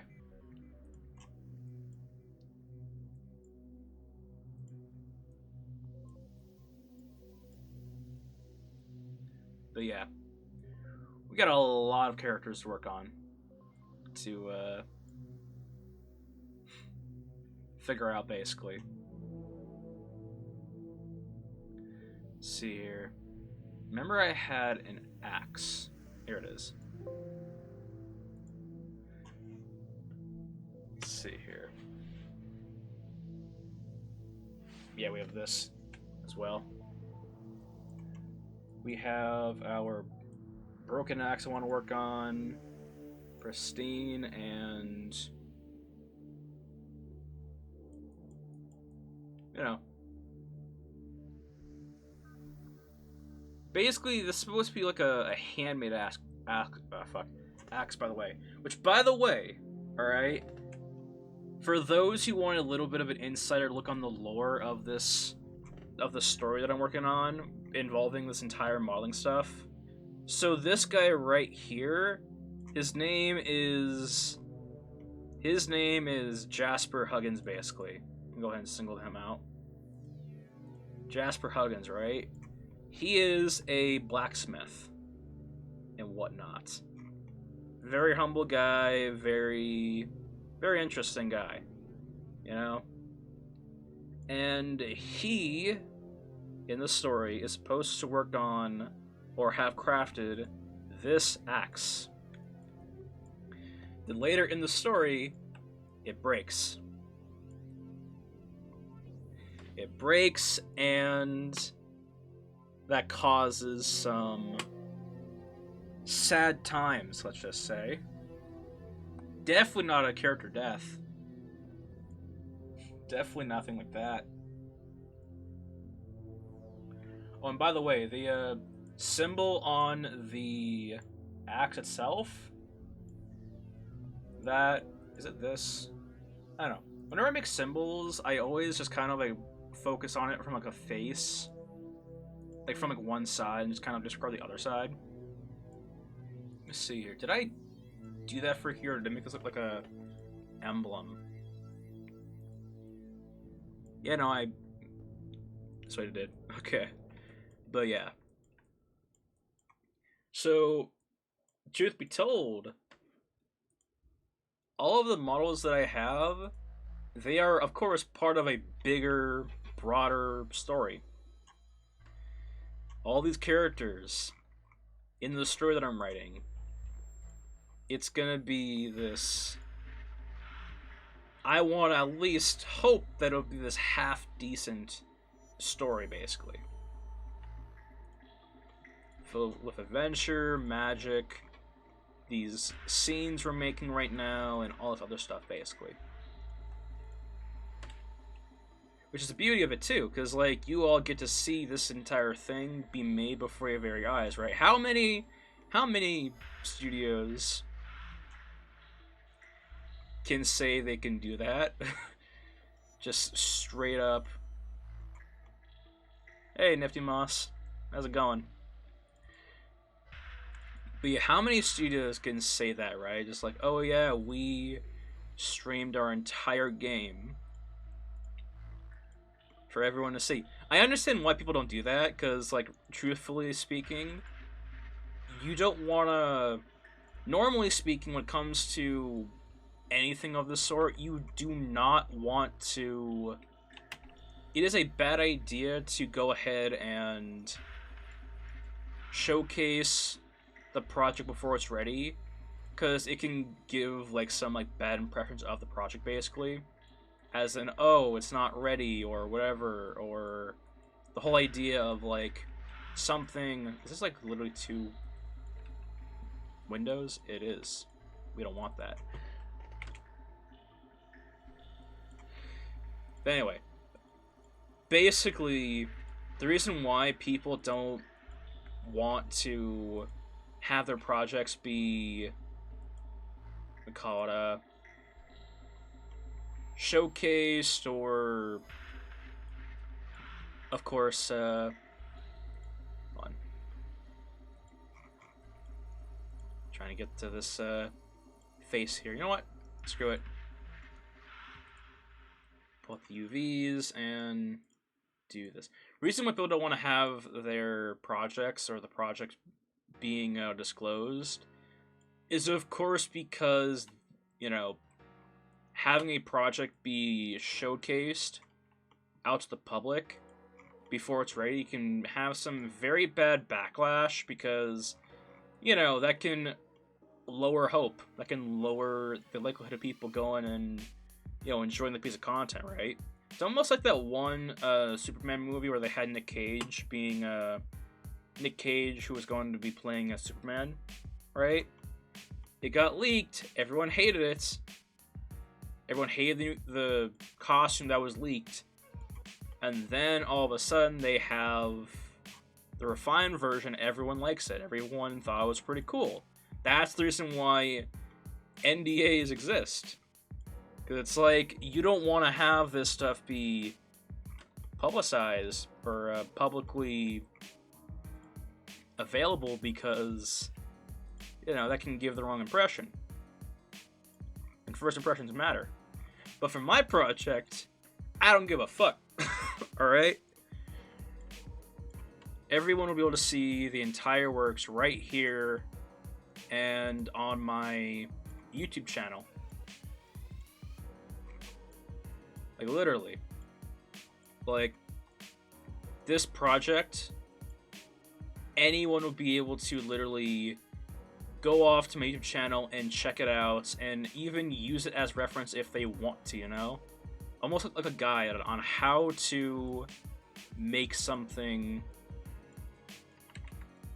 you know?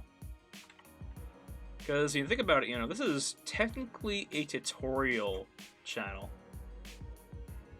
Because I am not exactly disclosing or hiding any of the way I model, or any of my models, basically.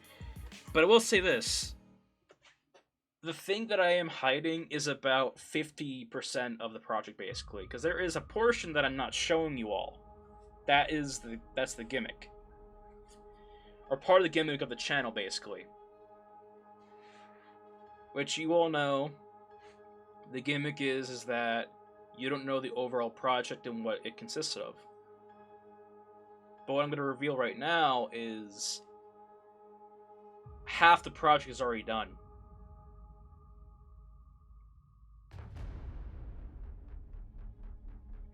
And that half hasn't been shown on Twitch or YouTube.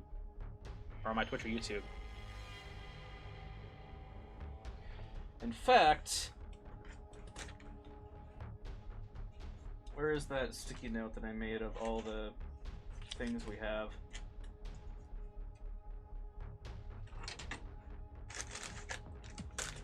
I'm not going to reveal what it is, of course.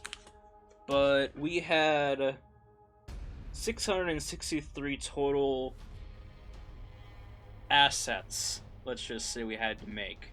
And it's not like, I would say it's more than 50% done. I don't know. We had 663 total assets we had to make, or I had to make.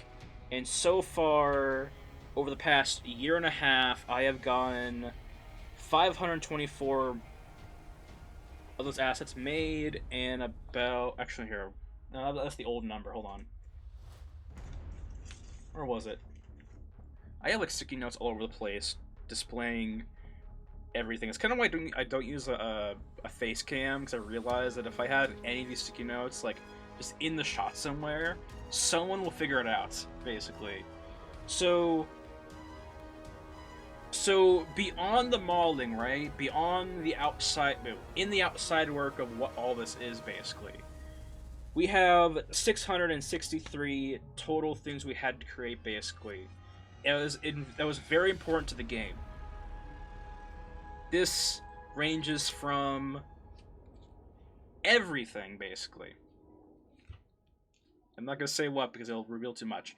But so far we have 128 left of those assets to create.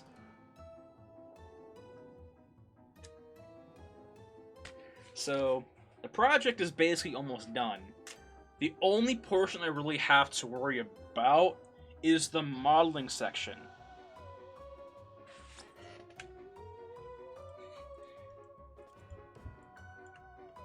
And after I finish the modeling section, what comes next is a book.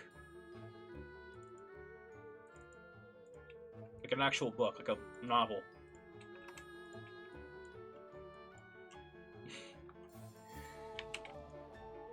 But yeah. It's gonna be some interesting stuff. I've had this planned for so goddamn long. A part of me was like, how can I make a art channel on Twitch seem interesting? And I realized, I got it! I will completely leave my viewers in the dark. That's basically the whole concept here. Thank you. I told that in the past, actually, too. Motivate the way I talk about the stuff motivates people. In fact, I mean, a lot of people on Discord really, I don't know. For a long time, I've been like coaching people in modeling, basically, and other stuff relating to art. But yeah, I guess I have some experience in that. But yeah, so let's see here. But yeah, imagine that, right? This entire channel blowing up, all over just keeping everyone in the fucking dark. That's gonna be some interesting stuff, in my opinion. Be really funny. Oh yeah. Oh, I love all of this. And 3D modeling is not the extent, by the way. Of course, I mean, I kind of explained that. You know? I might have seen more than most, though. Yeah. Yeah. I mean, then again, too, it's like, we call it,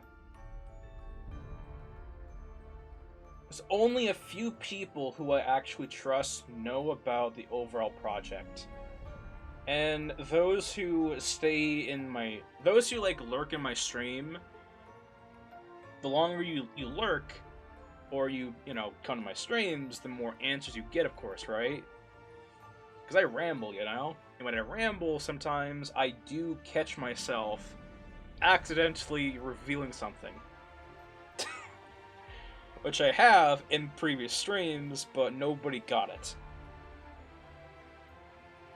As I realized that there have been multiple instances.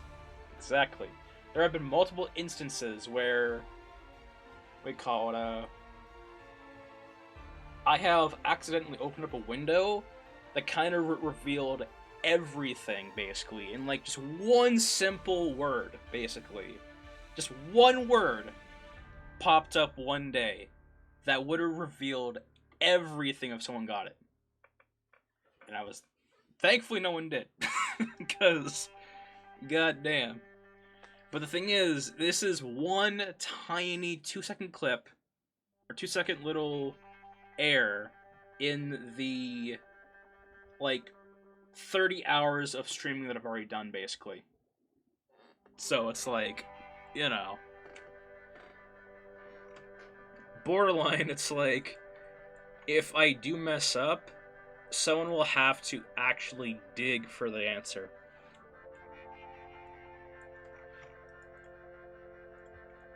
Which I think is you know, it's alright.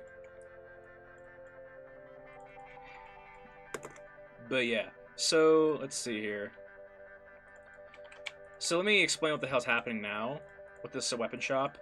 So the idea, or my plan basically, is to basically make a palette, in a way. So we have our walls, our pillars and whatnot, all UV'd and whatnot, ready to go. So we can just simply duplicate it and place it wherever we need and not have to worry about the UVs later, of course. That's basically to speed up time. So I don't have to, like, UV everything, basically, you know? That's just a little, you know, speedrun strat, I guess. I don't know. But yeah. And by the way, for those who are very invested in this little mystery, there are various hints and clues that I have left all over my channel, not in videos.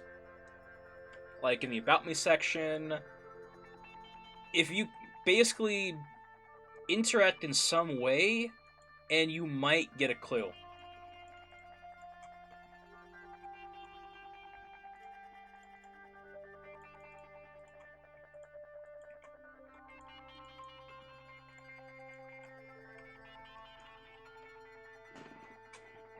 But yeah, I made sure to put in a fair amount of hints in the About Me section. Because if something looks like it is unnecessary or not needed, it might be there for a reason. Or not. I do things at random sometimes.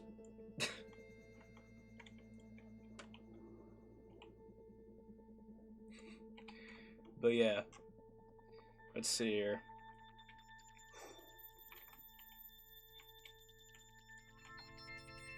Let's go ahead and do this. Let's go ahead and... Oh, shit. Gonna have to do that, actually. Let's go ahead and invert the x-axis and just simply do this. I want to have this window... I want the windows to be... Do I want the windows to be opaque, or do I want them to actually be see-through?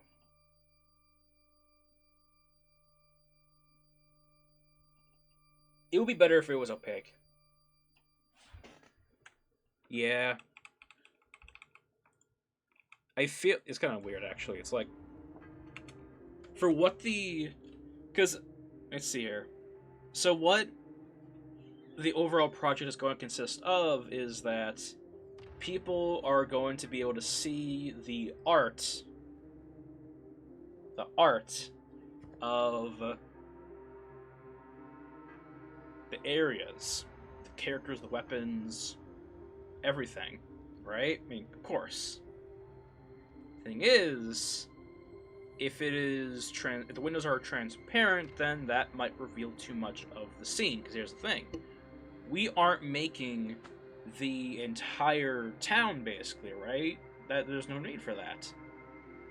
All we're doing is making this one area, and maybe make a side building or two, you know, make a little street scene, basically. But generally, this will literally be its own street, or part of its own street, basically. You know? And one thing that I guess really just happened, is that when...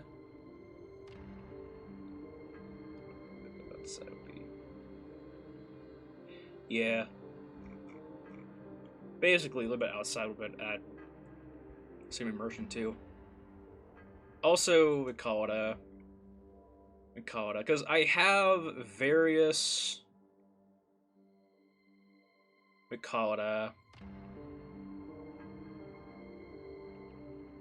plans in mind for the map. And, colonies, tribes, I have everything planned out. Because I think I said in the last stream, but all of this is part of a story.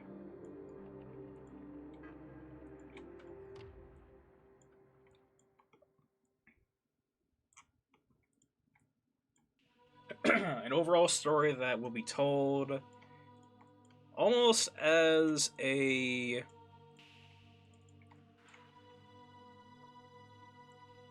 call it? Almost like a dramatic fairy tale in a way.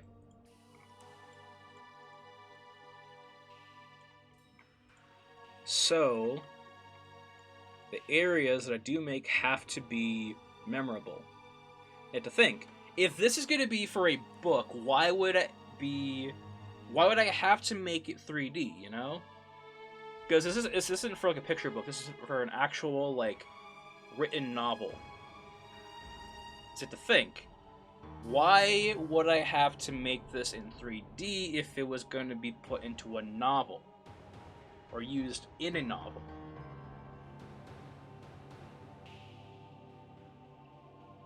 I know the answer to that shit, of course, but, like, you know, that's part of the mystery. Of, like, why does he need to do that? Because there is a, I think, logical explanation. I think.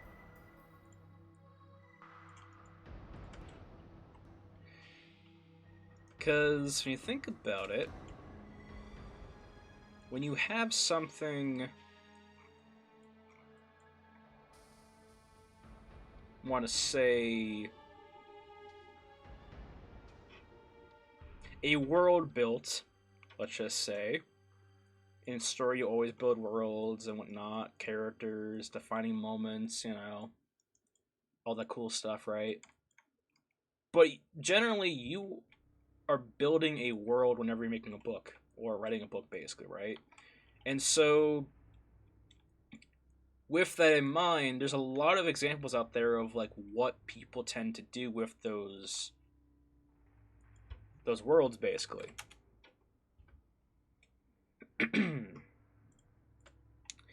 One of which people can catch on to.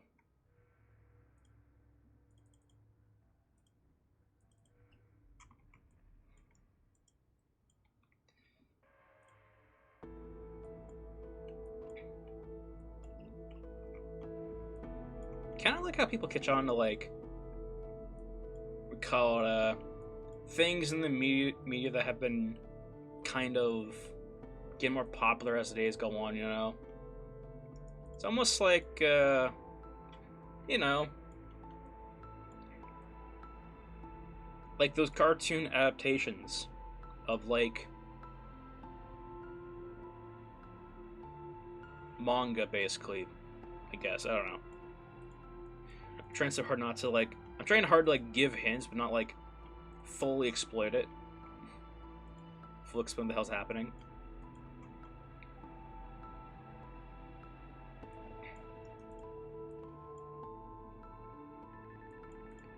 Let's see here. So if this is going to be that side.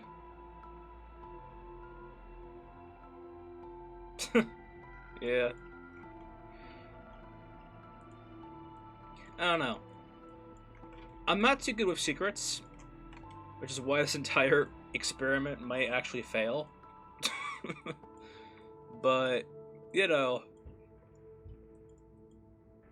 it's something for people to kind of, like, you know, circle this project around, because I realize that, you know, this project is going to be very, it has to stand on its own 2 feet, you know?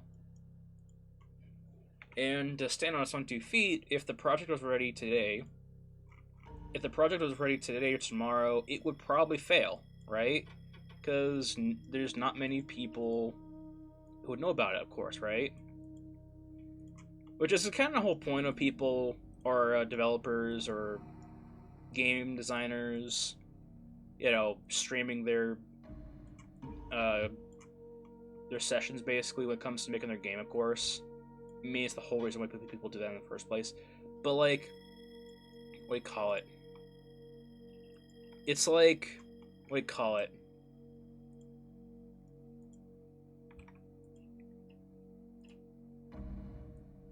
It would be so easy to, like, accidentally press one button or open up one program and have everything be revealed. Like, if I literally open up Adobe Illustrator right now, which might actually be a hint.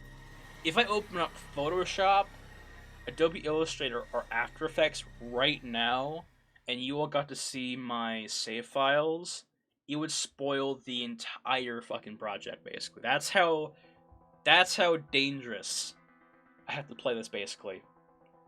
I have to literally take my screen and put it to a new window. Is there a way to disable it on stream? There is, I believe. I mean, yeah. Which is also why I have multiple projects opened up, you know? Because, like, let's say something happens in Maya, right? Something that can reveal the entire project, right? Well, that is why I have ZBrush opened up. So I can literally just change monitors, put it on ZBrush, close out whatever the hell I have to close out, you know, and go back to Maya or wherever I'm working and just continue, you know?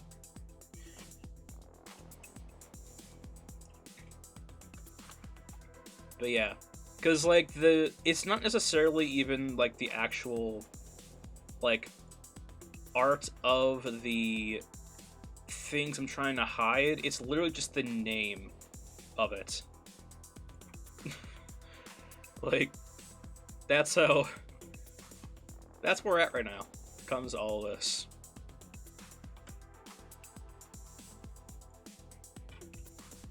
There's also why I've been kind of... I want to bring other people onto the project, basically, like people to help out. But a part of me is like, can they keep a secret? That's the thing, because I have to trust someone to not spoil it, of course.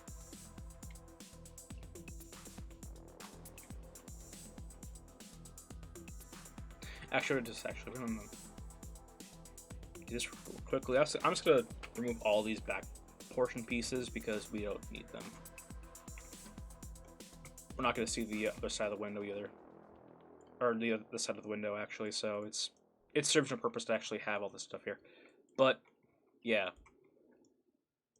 and that's also the thing too. I am doing this purely by myself. All the characters, the weapons, environments, everything.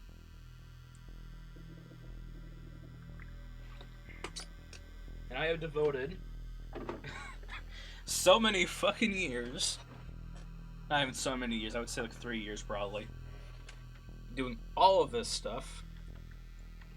So that's also the type of pressure I have to put on myself whenever I do have people who help me on the project, because I have to trust that they'll keep the secret.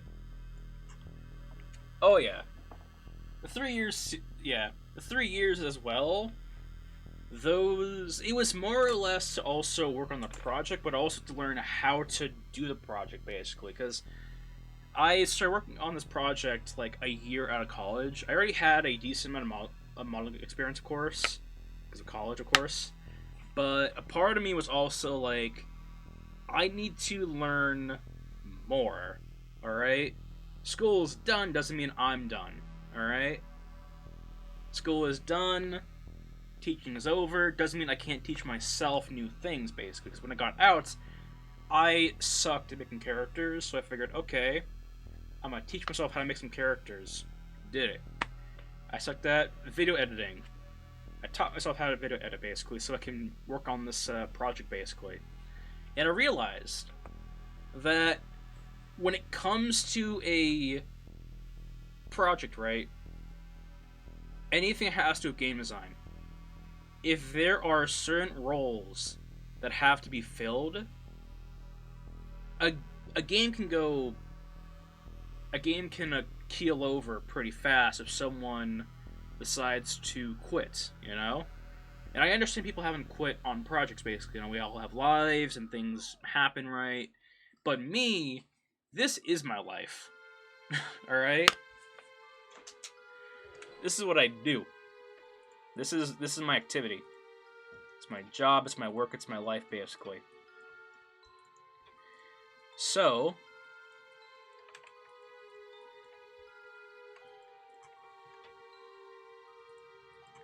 I realized 3 years ago that if I want to work on a project, gotta see it though. Right. Exactly. Exactly. I have to see this through to the end. I don't care if this project fails. I just want to make something, alright? But here's the thing. I have been a part of projects, actually, where people have up and quit. Now, if they have a... And by quit, I mean just up and leave. No further explanation, not... And I don't expect people to go in detail or depth of to what's happening, but, like, I have been a part of groups and, like, startup indie developed groups where we have everything going smoothly, right? But then our coder or someone would just up and leave and just get rid of everything they worked on, basically. Without saying a thing to anyone, right? And I don't like that.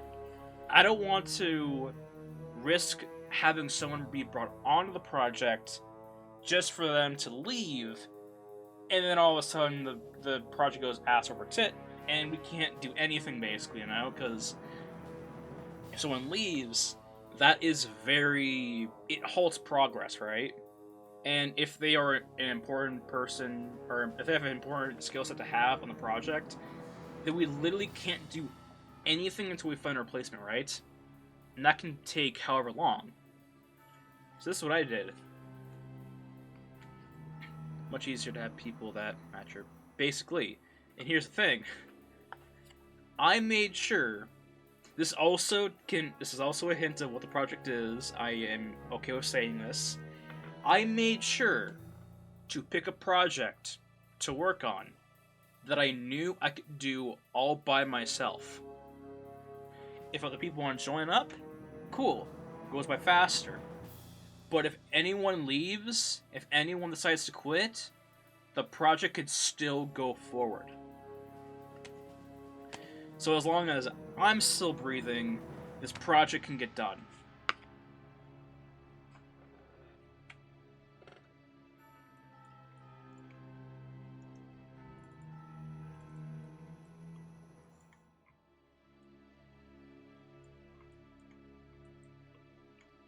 Like, right now, I have the means and the ability and the experience to get this project done fully.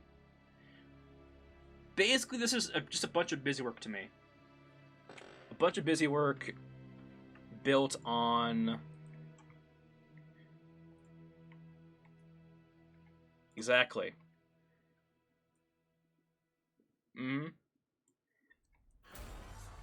Because the thing is, yeah... All this is basically just a bunch of busy work to me.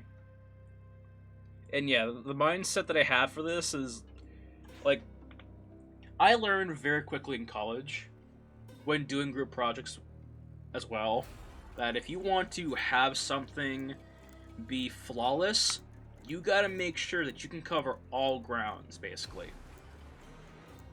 Because here's the thing. I got no fucking idea how to code. I got no idea how to do any coding language, basically. I could learn, but I just don't want to, really. And even without knowing how to code, I can still get this project done.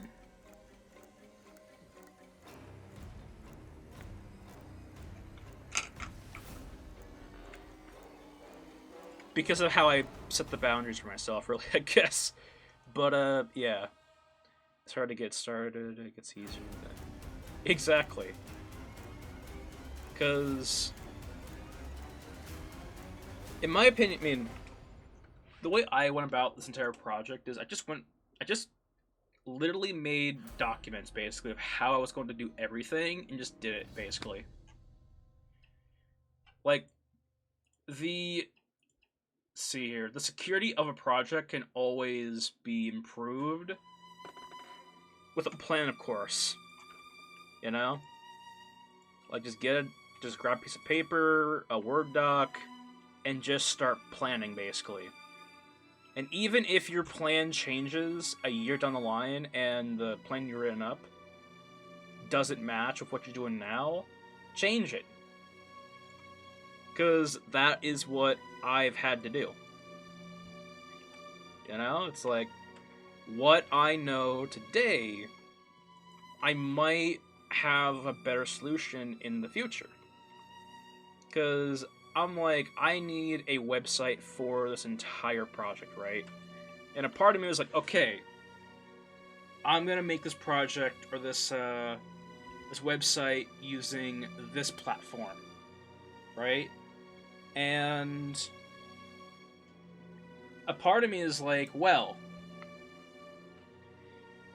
it would technically be easier if I had someone do it. I can just, hire someone to do it with me. However, I realize I have no plan for that. So I've written up a little concept of what kind of website I want for this. But then I realize that if I make a website for this entire thing, this entire project, I can't really make the website sound too interesting or too to the theme of what I'm working on without revealing the actual project.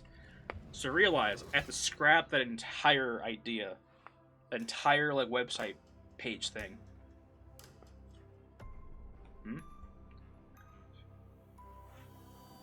I'd be happy to. Okay. Yeah.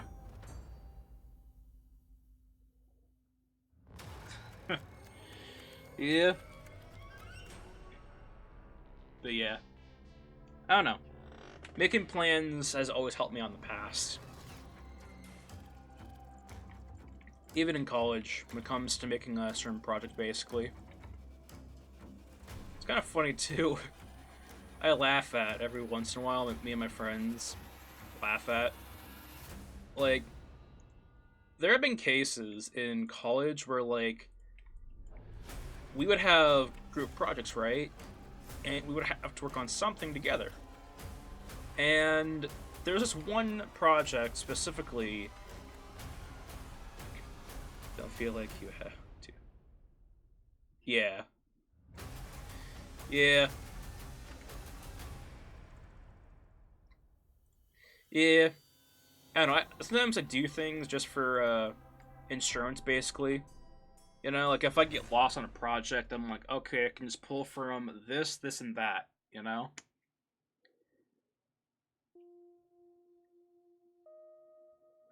even if I don't have to, if I do have to down the line, I have things to pull from, basically. Because, of course, everything that I model isn't random. I mean, I didn't just make a weapon shop just to make a weapon shop. It was literally just planned out, of course. But yeah. I remember in college, we had this project we were doing, right? Me and a team, just me and someone else, basically. That was a team.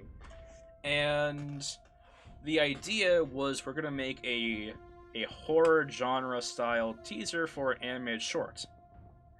We weren't going to make the animated short, no way, no how. But the whole concept was to make an animated horror teaser, basically. Like a 2-minute trailer, basically. And so we had to basically, figure out how we're going to do this, right? And here's the best part. The teacher didn't do 3D modeling. Not to his, discredit, not to his fault, because this was primarily a finance class where the whole idea was to create a product that we could sell or make money off of, basically. And in my group, me and this other guy, my friend had motion design experience, and I had 3D modeling experience. So I figured, okay, cool, mash it together. We have animation. Let's just do that. Simple and easy, right? I mean, for me, it would be easy. And I underestimated, like, who I was talking to. Because, we wanted to make a teaser for this horror short thing, right? And it was going to be about like a minute, 50 seconds long, basically.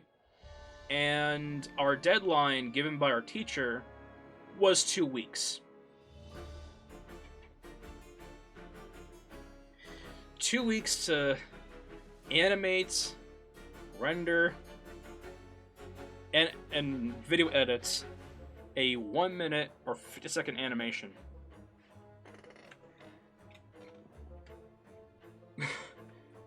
And everyone, I mean, we didn't do it in 2 weeks, of course. I convinced him to give us more time. But, exactly. I remember he was telling me, it was like October 7th, no, October 8th, or some shit. And that was the week we had to present what we're gonna do for our project and how we're going to do it, basically. And we had our rubric of like how we're gonna do this shit. You know, we're gonna plan out the script. We're gonna use the script to figure out what kind of models we're gonna have to make for this animation. We're gonna figure out our lighting. You know, start animating, rendering, and editing, basically. It was basically a whole plan. Very thorough. And it was like the 8th or 12th of the month in October, and our teacher's like, "Can you get this done by the 25th?" And I'm like, "Fuck no." You fucking kidding me? Fucking this should take at least fucking about 2 months, basically. I mean, we had 10 weeks or 13 weeks to get this project done, which is pretty fair for a 1-minute animation. At least for me, I got it done. Needless to say. And maybe if we it's a terrible animation, not gonna lie. It would definitely get me copyright strike if I went up and played it for y'all. But maybe one day I will play it for y'all. It's so bad, but that's what gives it its charm, I think. That's what gives it its lovely charm.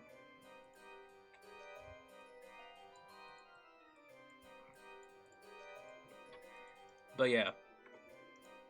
And I remember too, everyone in class was telling us how bad of an idea this was for my planning process. Maybe one day we'll be able to see it. Or I'll link it somewhere, I don't know. If I ever make a Discord channel for this community, I'll definitely link the video at some point. But, because I can't watch it, or else I will literally probably get a strike on that. A strike with the video. So,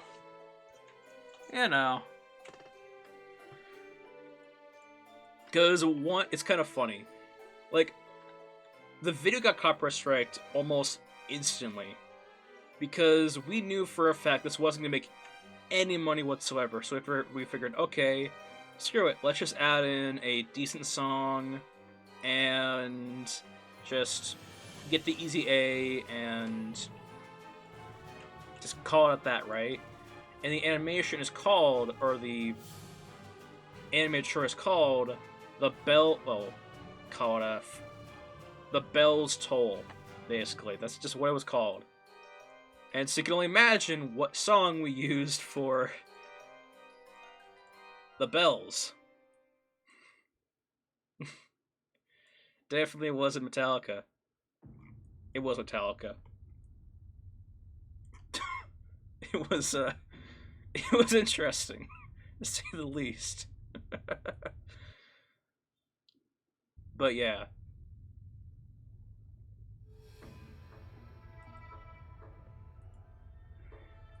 But anyway, the whole point of the entire story was that everyone thought that we couldn't possibly do this in 13 weeks.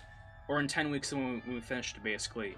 Everyone thought, no, animation takes way too long, you can't do this, basically. And I'm like, watch me.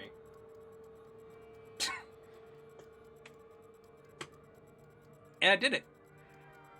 Got the A. You know, it was great. Mm-hmm. Same. Maybe one day I'll actually buy. Actually buy. Never mind. I was gonna say, I'm not gonna push myself out too much because a part of me hopes this story that I'm writing does, make it big and whatnot, of course, and we get a decent.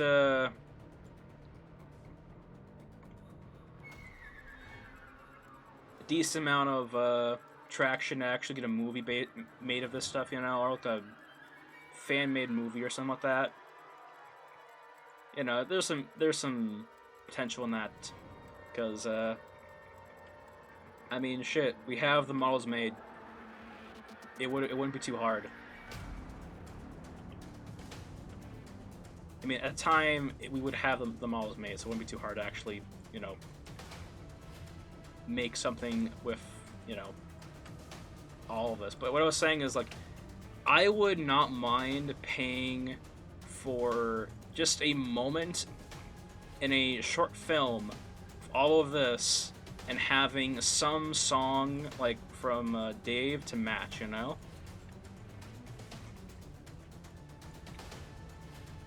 I wouldn't mind it. It would not make any money in return, but I would love to have it just to have it, basically. you know. But yeah, nobody believed that no one believed that I can make this animation in 2 weeks, basically, because the thing is, we call it my teammate on that project. I mean, we're still friends, and he's a good guy, but we're college kids, right? We have like no time to do anything. Basically, we're basically battling college and life.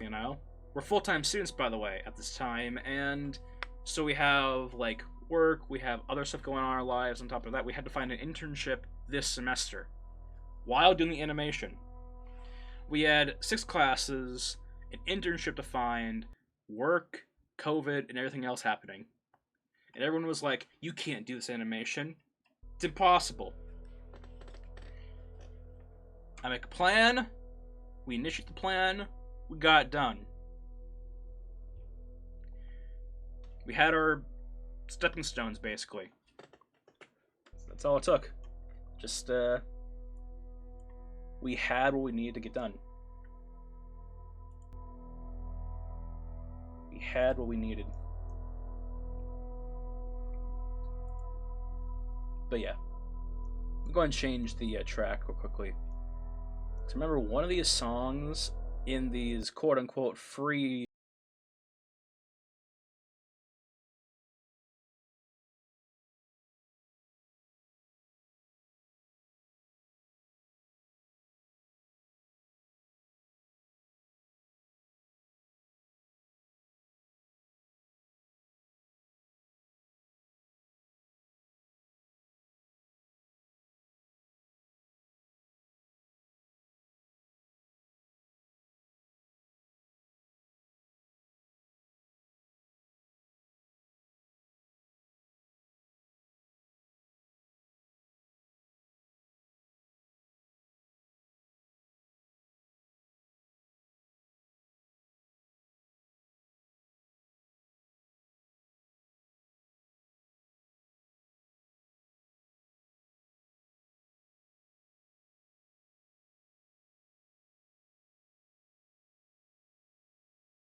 most. I made every penny stretch. It was... it was so sad.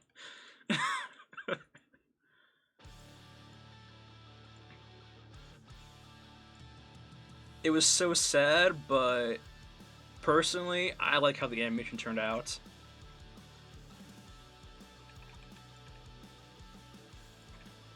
I don't know. It's like, I mean, to me, it's like one of those things where it's like, you know, it has memory to it. You know, it has a form of, we call it, I don't know, memories of terrible times. Oh shit. But yeah, let's go ahead and just start doing this. Alright, so let's move that.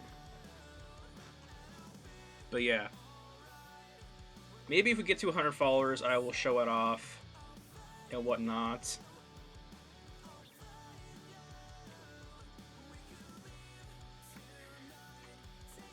But yeah.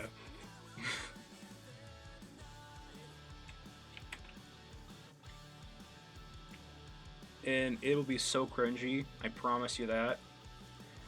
Like, I had no doubt we're not gonna... I had no doubt that we're going to get to 100 followers eventually. Not sure when. Because my following goal or my following track has been going pretty well so far. So, for my following range per stream has been going pretty insane. So, yeah. Eventually we'll see the animation.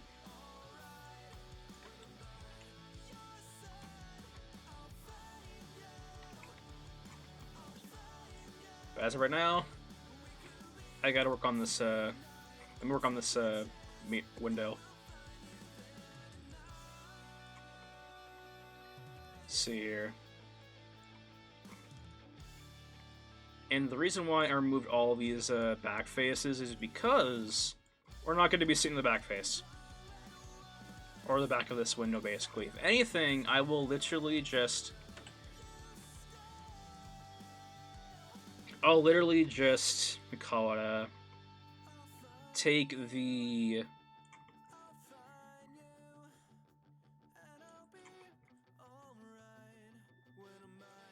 I'll just copy to the other side, like this, really. Just inverting it. Like that. I don't know. Basically, I'm trying to make this easier for myself, basically. So let's go ahead and do this. So this is our window, right? Yes, it is. And so because we are doing this, let me go ahead and single this out and get rid of all of these. We don't need any of these. And reasonably, one would probably think, oh, if this isn't for a video game, why do you need it to be so polygon efficient? Or you need to do all this work?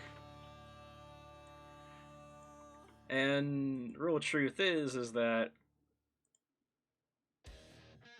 this could be a game, like an actual video game.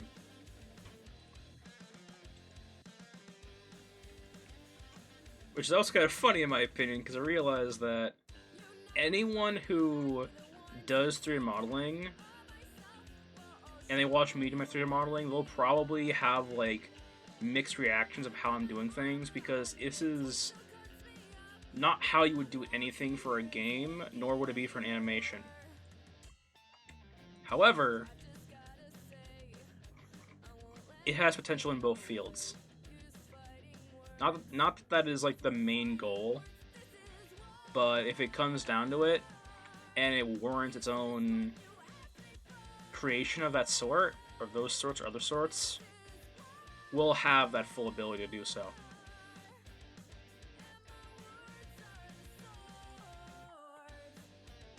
But yeah. I'm gonna leave this part here cut. In fact, where is this thing being cut at? Right there. Cool. It's fine. Tiger system. Well, even if it was used for animation, go to optimize. Yeah, exactly. Because a part of the thing is too, when it comes to modeling, is like everything can be used endlessly. You know, like, I make this window, I finish it out of texture. I can use this window on anything, right? Animation, game, what have you, basically.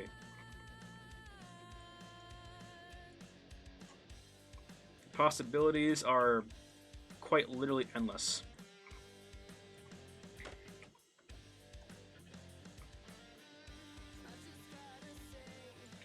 So there really is an overall point to, making this efficient for games and animation. Because if the project does get popular and does warrant its own game to be made, it'd be pretty cool if we can just get down to that process, all by having the assets already being made or been made, Essentially, the whole idea is that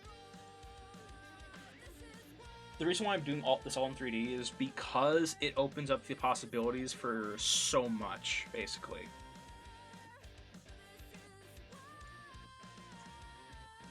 It literally creates a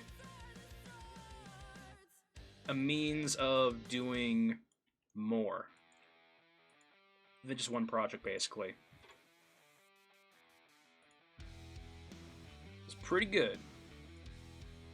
Because if people who like what I'm working on, who likes the overall project, whatever it may be, decides that, hey, I would like to see a movie of this, or a animated short or whatever series, we have that ability. Full up front too, Pretty cool. Let me go into this. There we go. Flatten all that out. Nice. The best part is too, is that, let me go ahead and get rid of this real quickly, is that literally everything we work on, I could just reform. Like this axe, right? I could use this handle for like a different weapon, I can remodify the axe head to be something else. The only thing that can't really modify to be something else is the monsters, of course, because they're also specific and unique and whatnot. But for something like David Strong here, let's present him.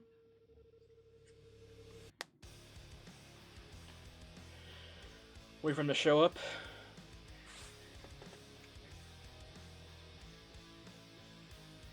While he shows up, we'll work on something else. Let's go ahead and put this in. Get one wall in. Let's see here. Do we have to push this out to get this? Yeah, we do. Okay. No problem. Simply do this.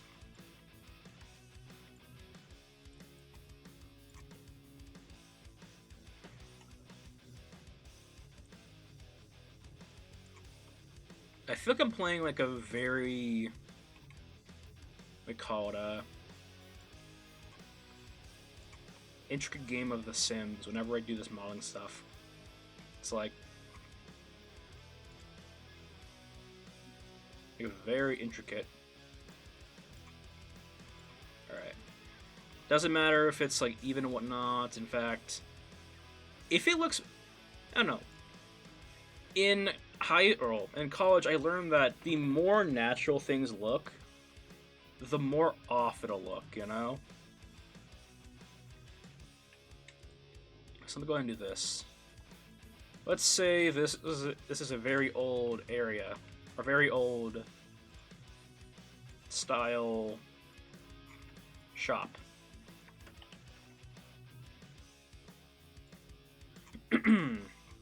So old, the literal ground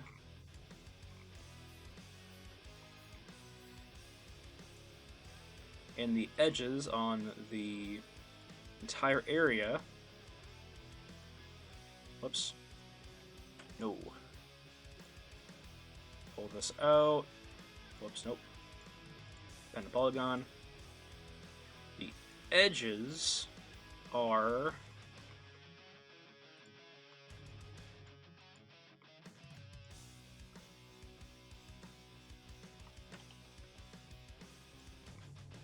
literally causing people to fall over.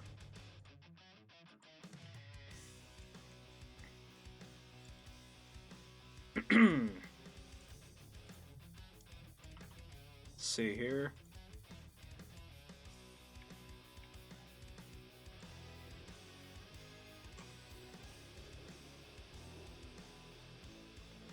Do that. That. This. Alright. Tilt this thing outwards. Let's go ahead and soften this thing up, or give this thing a soft harden. There we go. Safety hazard. There you go. Right there. A bit of a safety hazard for it. For us to work with. Alright, let's see here. Let's go ahead and put this in. Right there. Hide this. Alright. The beauty of all of this is that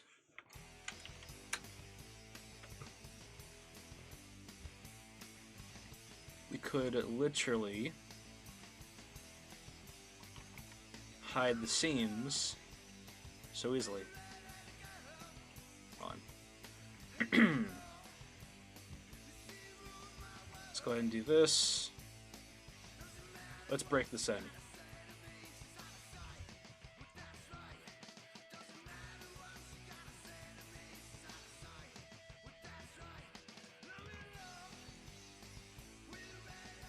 go ahead and do that. Better yet, let's go ahead and just single this thing out. Sweet. Alright. Let's do this. Highlight that. Face. Highlight that. Highlight this.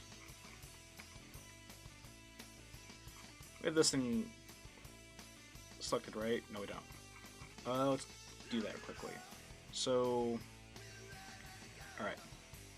Let's go select that real quickly, and then just simply push it in. Alright. Let's do that.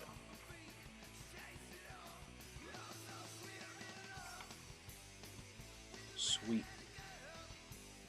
Alright. Let's push this out.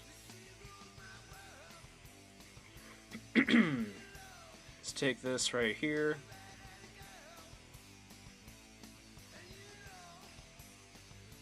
Nope.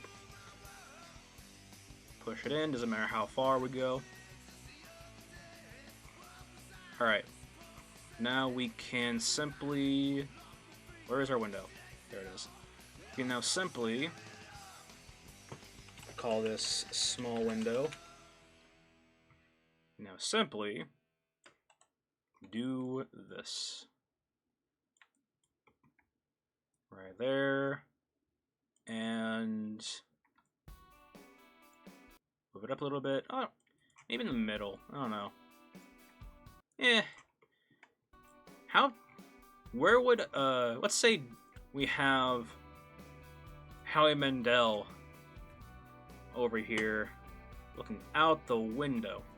Where would he be looking? Or would he have to like hunch down, basically, is what I'm trying to think. Figure out. So, let's say...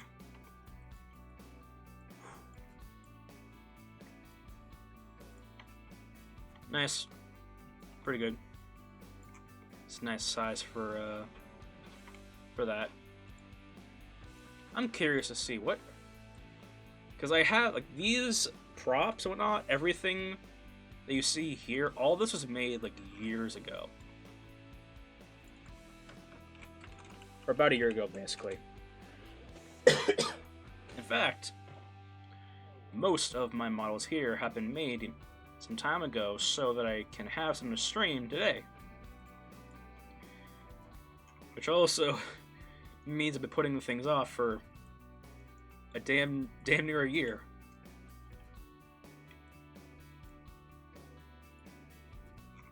But yeah, so that works. Alright, let's go ahead and copy this. And let's go ahead and reverse it. Alright, and the windows are going to be opaque, not going to be see-through, because I think that would actually ruin the immersion.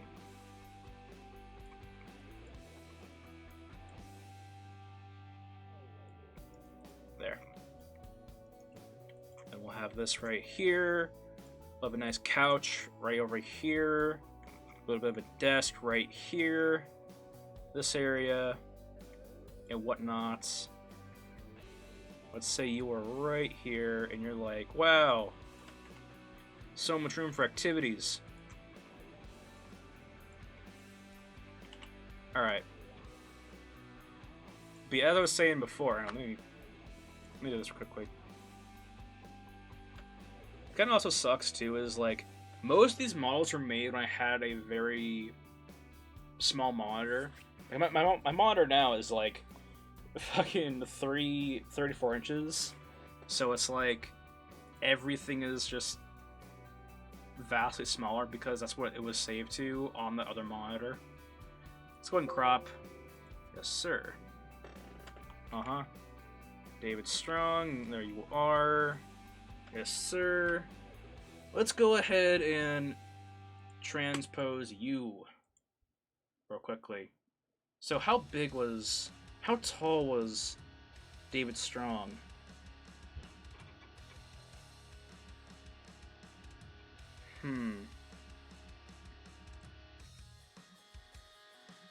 Let's see here. We're gonna go ahead and transpose this guy real quickly. Let's go ahead and do transpose master, get you in there. Looks like a bit to do that, of course. When it comes to anything having a lot of polygons to it, usually takes a long time to do anything. So let's go ahead and get this guy in. I'm gonna default the monitor to ZBrush.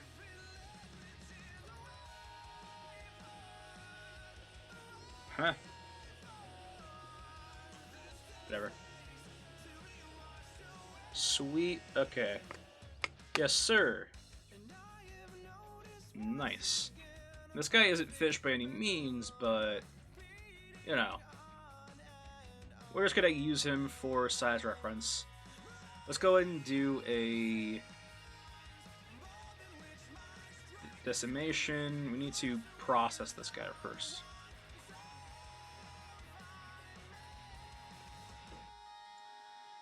Alright. Cool. Alright. Just have to wait for this guy to be processed first. It's kind of funny in my opinion. Put it through processing. Huh. Interesting. Oh, whatever. This processing process is going to take a little bit of time. But while that's going down, let me go ahead and go back to Maya. And work on the other window.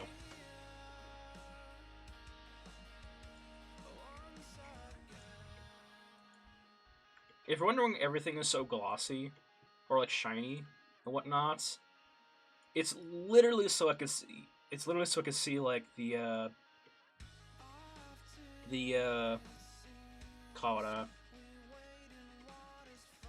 the edges and whatnot and everything else. Basically, it's to see how light is going to reflect off of something. Basically, you know. Also, it's so I don't have to like constantly be blasting myself with these line weights, these wireframes. But yeah, let's go back here. Focus on this guy, this window. Now for this guy, let's see here. We'll call this window big. Bridges. Oh, no, I mean edges and whatnot. You know. I have to like decrease the polygon usage on this axe here, but you know, basically it's so that I can see the shininess of everything. Because when it comes to the end progress of this, or the ending phase, is all about light reflection, basically, how it's going to bounce off of all this, right? Which also is, I mean, why I'm trying to like keep track of the curvature. Like this up here, like the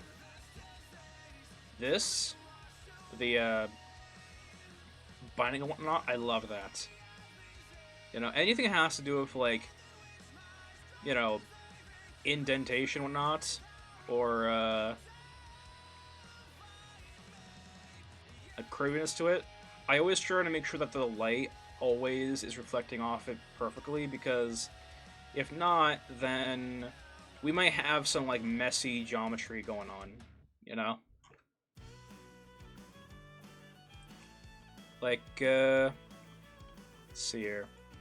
This shield right here, you know, it's like, let's see here. If we, let's go ahead and fuck this shield up real quickly, just so I can prove an example. No. So let's say we have our light be soft, right? We have all these lines and whatnot, which is fine. This is literally supposed to have that, right? But if it's hard, now we have this weird blockiness going on, right? And I'm able to see this pretty evidently because of the light and the shininess of everything. Like, every little polygon here is literally a different shade in the light. This is the reason why I have everything be shiny, because I can... Because if it's, like, an even distribution between all the polygons, then I know the lighting is gonna, like, bounce off it pretty... pretty decently.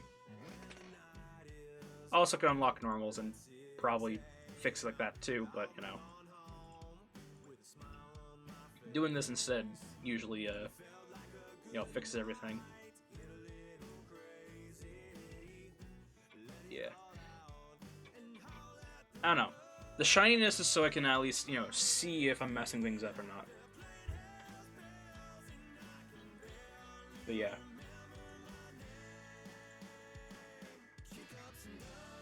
Oh yeah. So we have coins, right? So this world is going to have its own currency, of course. And I have, like, we call it, basically, the coins are going to have, like, faces on them, right? As if, you know, there's, like, presidents and whatnot in this world. And I didn't know what kind of face I wanted on the coin. So, for now, go over to my items. Let's see here. Where is it? Gold pouch. Yeah. So this, our Twitch icon, is literally going to be the face on the coins. It's going to be pretty stupid, but at the same time, it's going to be pretty cool. I hope. But yeah. Let me go ahead and get this guy's polygons down through that. Sweet. Let's go ahead and export this guy. Let me go ahead and do this. I'm going to open up the coin stuff on stream. Or in ZBrush, I mean. Just so I could show y'all what the faces will kind of look like. To have them almost done. Not completely, though. Not completely. So, let's go ahead and go to character size, Jasper Huggins. Let's go ahead and do David Strong. Go. Selected. Alright. Now. Oh, did I? Whatever. I'll rename him. Forgot to name him. Alright. Let's do it again this time. Actually name it. David. Oops, nope. David Strong.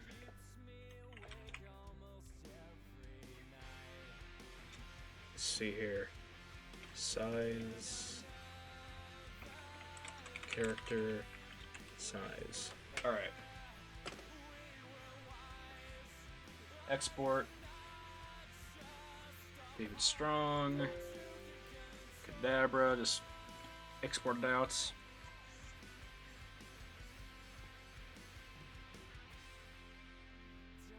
Alright.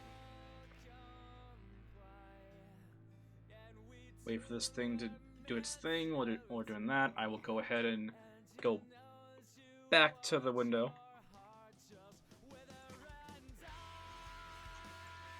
Alright.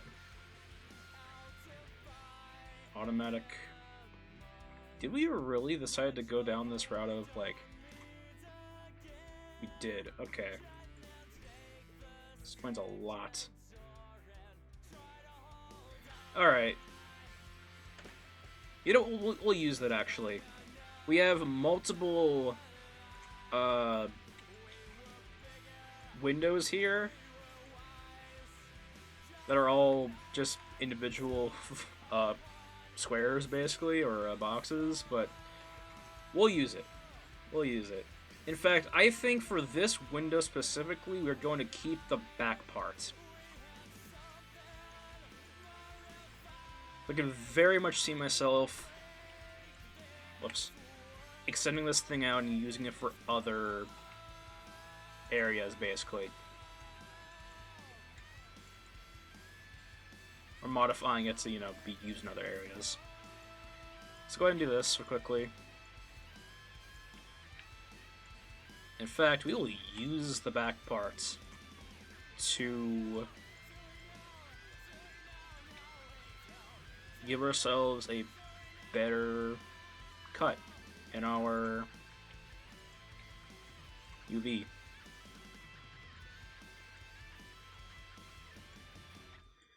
That way we are not scrambling with the rest of this. Alright. Let's go ahead and do this. Oh, shit on. Did we cut it off? No, we didn't. There we go. Do that. Really? We're still attached. Where are we still attached to? I have an idea. Oh, that's right. These things. Okay. Oh, oh, whatever.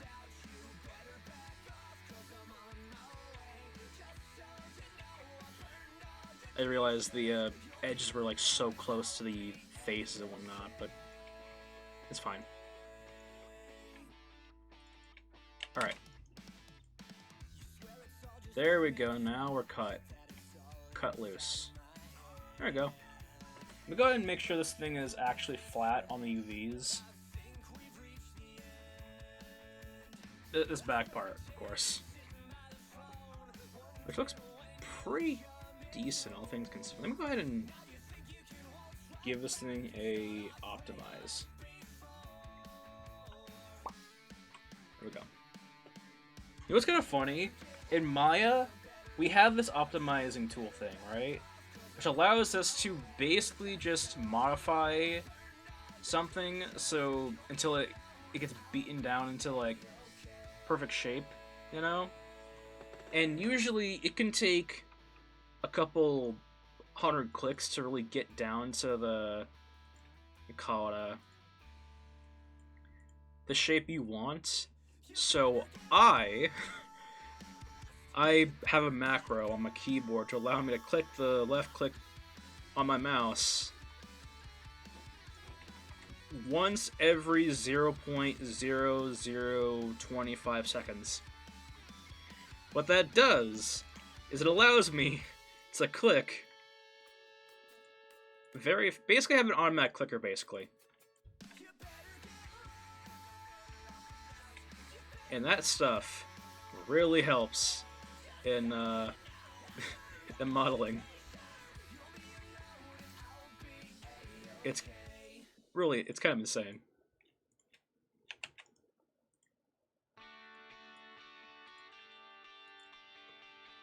Alright, so let's see here. This could be very interesting to model.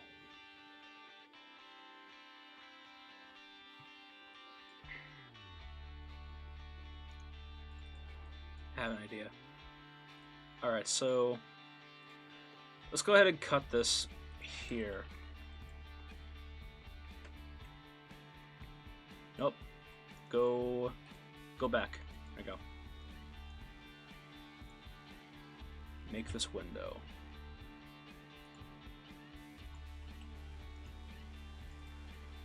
Alright.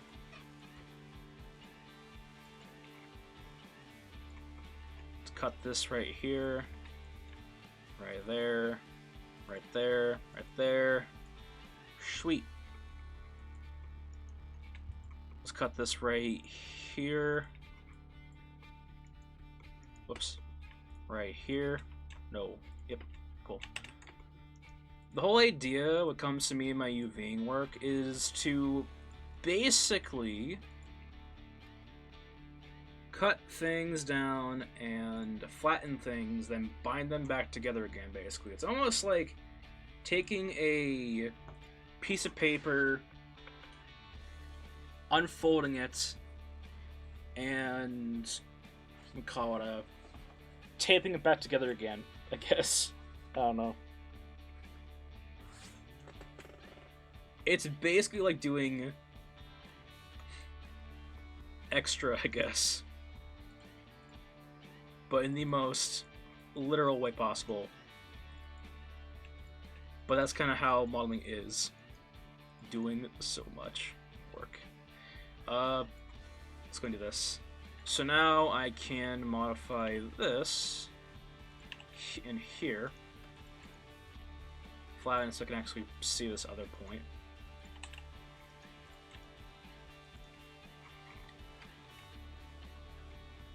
Let's go ahead and do this. Cut. Just do all of these and flatten. And go down to our optimize and do that. Alright.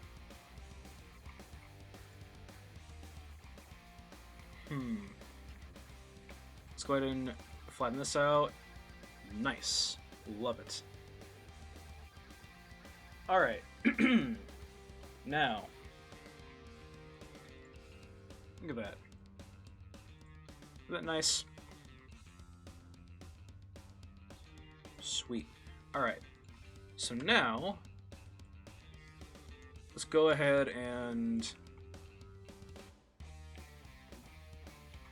let's go and cut this off, actually. Cut that off, and cut this off. I kind of did this for no reason. Let's go ahead and bind this now. And this.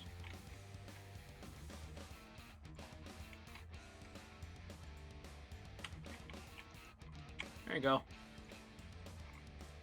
Flat and decently squared. Nice. Alright. Now, let's go ahead and bind this like so, and just like so. Do that. Yes, sir. And do we have to like really optimize? No, we don't. Okay. This we might have to optimize. So let's go ahead and do this. Let's just click optimize 1,000 times. And can you do spherical with this thing? Is that gonna like mess us up in a way? Yeah, it's okay. No problem. We're gonna cut this, flatten this, flatten this. Oh shit. Huh. And where is this gonna be binding to? Okay. Well, I don't want to mess up this shape right here. I just don't. So I'm gonna do this. I'm gonna go up to my pin. I'm gonna pin this. Alright. Now I'm going to go ahead and... pinning, by the way, makes it so it can't move the actual model around, basically. And if I go ahead and modify it, or unfold it, or whatever the hell, it's not going to disrupt the shells that I have already made here. So let's go ahead and do this. Let's do that. We can just do that.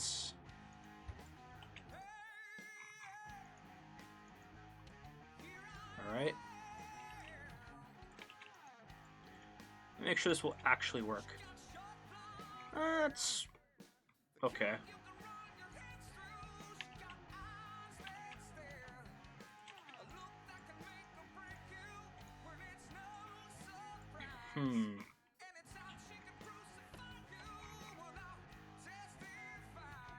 I almost wonder. Would it be best if we just cut it right here? Yeah, it would. Okay, so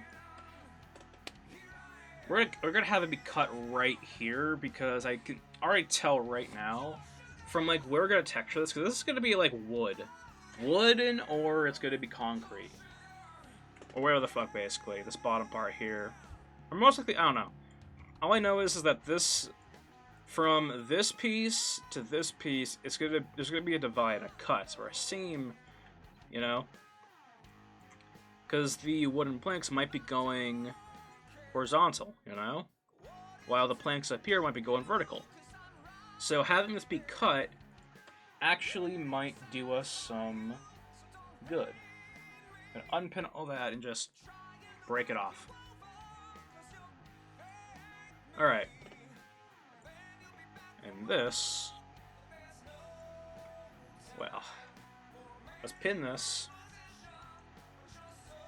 Just go ahead and do this. Bind. Whoa. Let's do that again.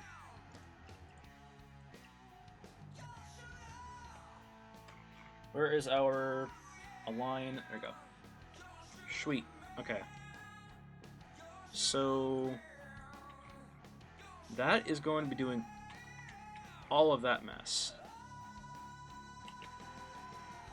Okay, so what happens if we just unbind all of this, or just unpin? What is our mesh gonna look like? That. Cool. Disgusting. Okay, what if we optimize the hell out of this thing? Won't do anything. Let's see here. I mean, it looks pretty flat as is, but I know we can do better. Especially in the corner parts here. Better yet, let's just do this.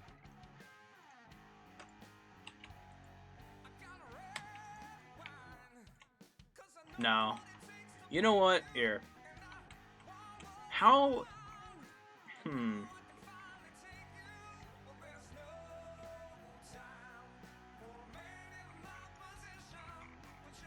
That is going to absolutely... Hold on. Better idea. So much better. A better idea. Alright.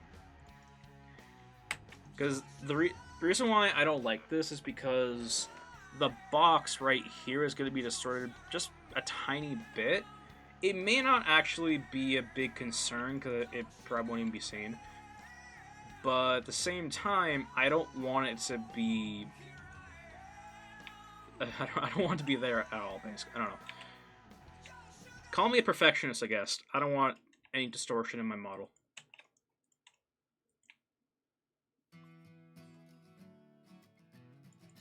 Alright, let's go ahead and optimize this to hell and back. 1,000 optimizing touches. Let's go. Slowly moving. Oh shit, nope. The downside of having a key that does...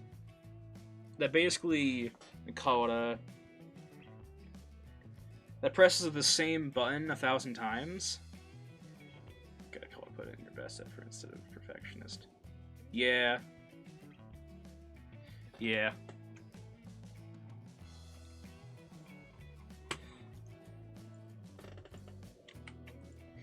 Yeah, I call that too, honestly. Because a part of me also is like, we don't necessarily need to, like, really worry about that, because, you know, chance of someone seeing it is very unlikely. But it's still likely. Let's see here.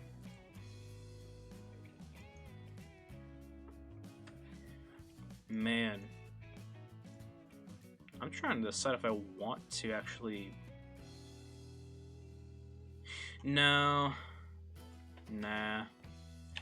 I was trying to think, do I want to actually bind the side pieces to here again? But then I realized that it wouldn't work out.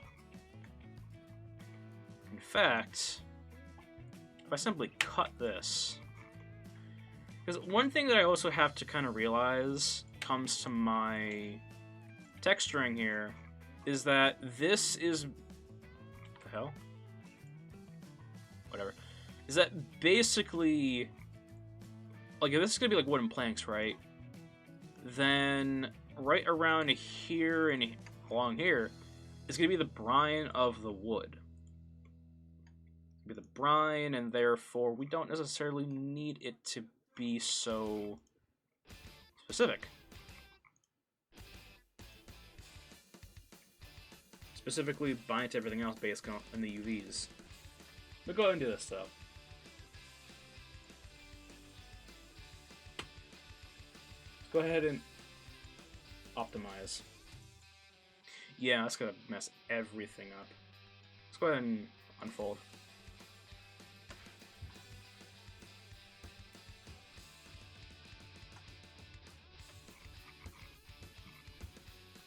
Yeah, nah.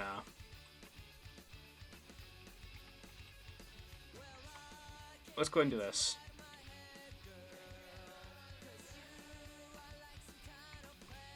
So let's go ahead and just do that, flatten this.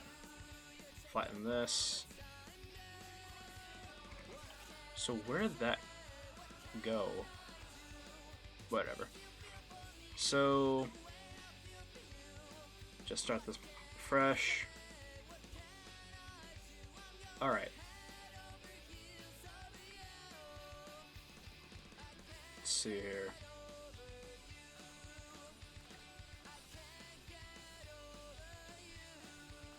Let's just have this be its own piece then.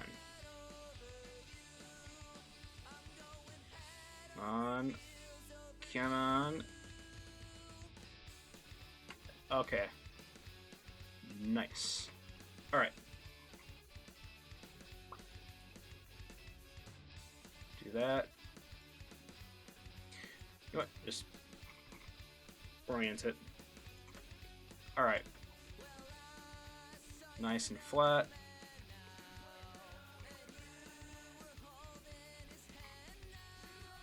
This is bugging me.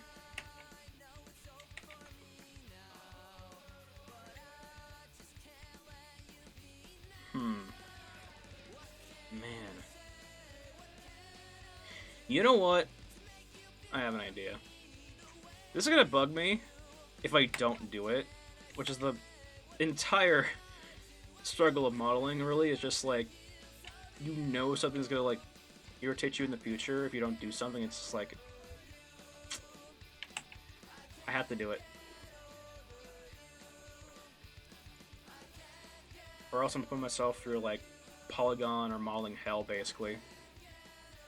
Which basically is just doing the same thing over and over and over again. I have fallen into that hell so many times already.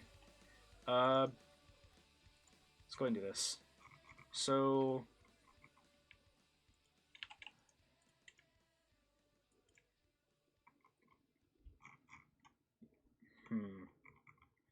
God. Yeah.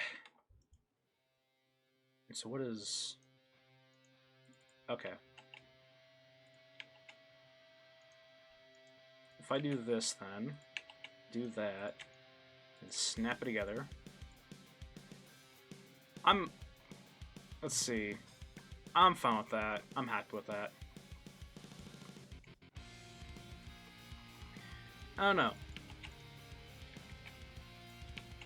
One of the early on stages of modeling for me was me trapping myself unintentionally in, like, modeling hell, where you basically just do the same things over and over and over again, redoing everything, because you just aren't getting what you want, basically.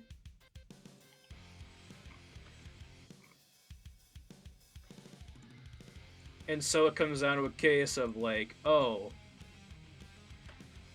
I see what's happening. I'm putting myself through hell. I'm going in circles. Let's see here. Now this. Personally, this should be pretty easy. Just gotta cut the edges and whatnot. Unfold. What the hell?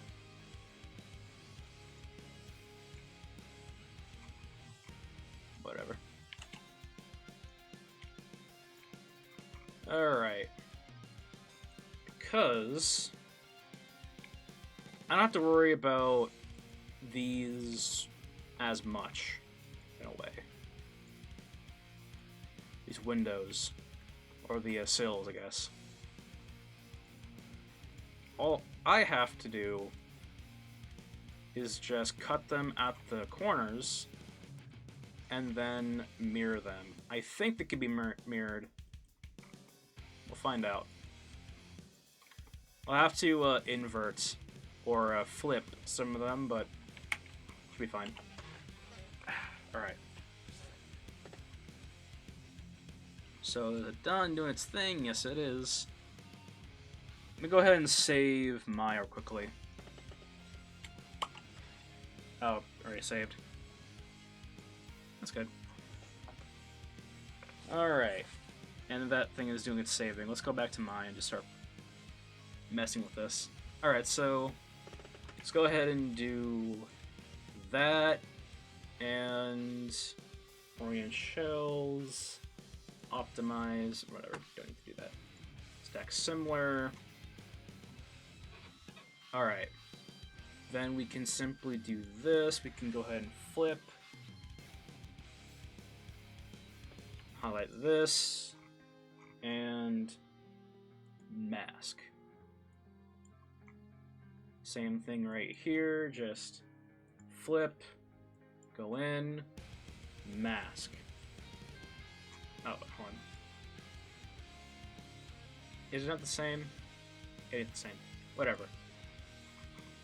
That's fine. Alright.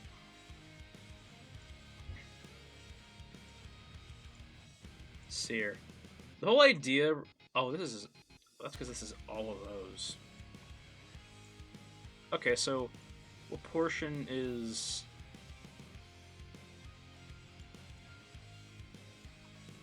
I see. Okay.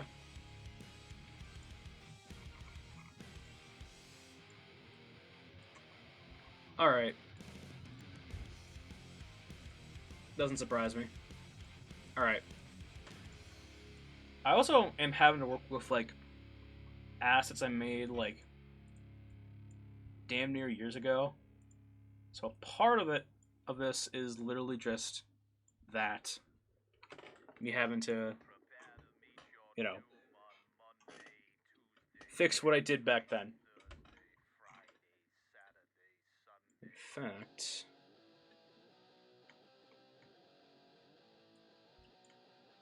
I almost wonder... Yeah. Let me go ahead and do a test real quickly. Let's just bind one thing together. That's gonna mess the entire thing up. If I even unfold it, I don't mind. Whatever. Let's see here. Part of it is like just really me just like undoing all the things I used to do. Yeah, no, that's gonna mess it all up. Turn into some like spaghetti monster. Alright.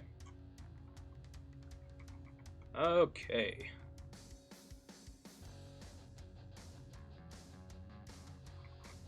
Let's see here. Let's go ahead and do this. I almost wonder if it's even worth... You know what? Yeah. There we go. Let's go here and stack. No? Alright.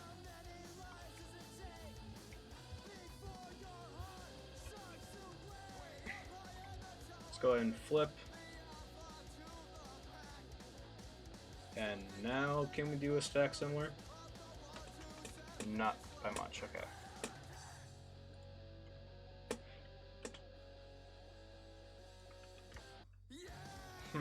Whatever.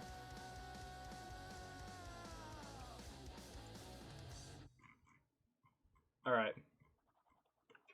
Part of the issue is that I don't want the You know what? Whatever. I don't want the windowsills to all be the same texture, because that would just look like very odd. So we're not going to have anything be stacked.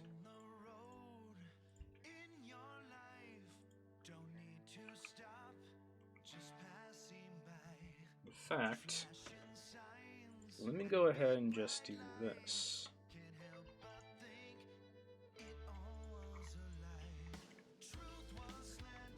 Go ahead and like give myself a little bit of a test to see if like a bit of a test to see if this could work in theory.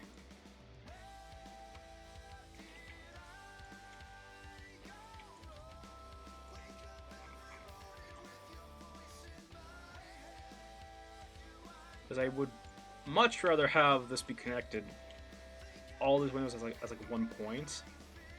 This could look very messed up.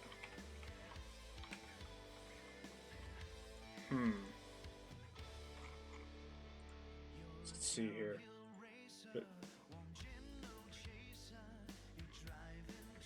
Alright. You know what? We'll just have everything be mirrored. Not mirrored. I mean, non-stacked. And we do the this layout along or layout thing. Layout tool. All right. Next thing's next. The actual windows. Go and save.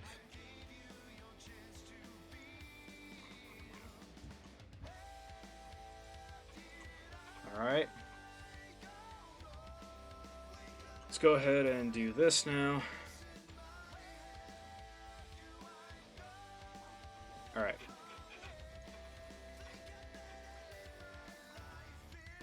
Let's go for the back.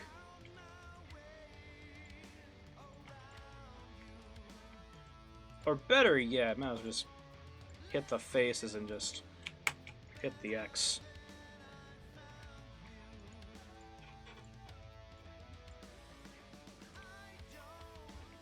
There. Simple. Optimize. Do that.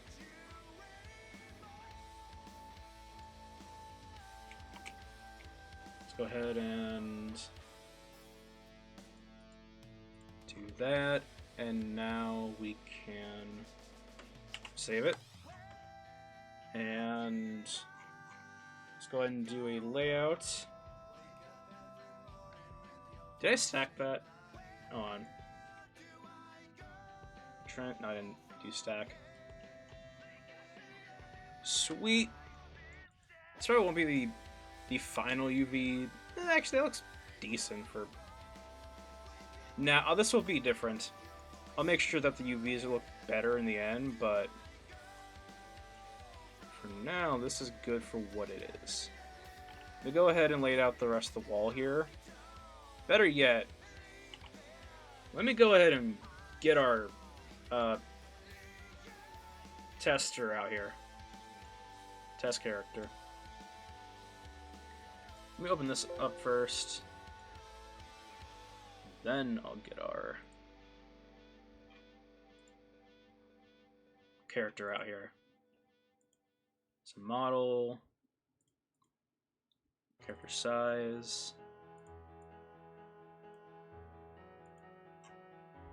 But yeah, these are the coins, by the way. I was talking about earlier.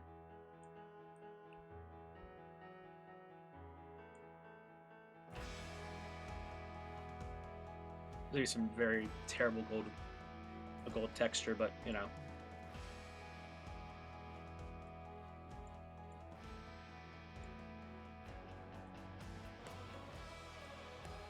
See here.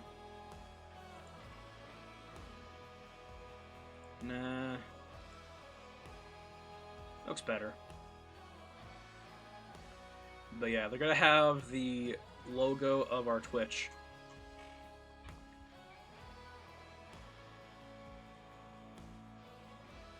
But yeah. It's gonna be pretty cool, I think.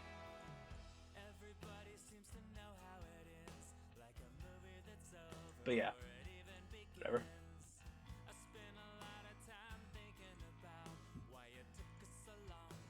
Alright. Let's go ahead and get David Strong in here. Size test. Bring him in.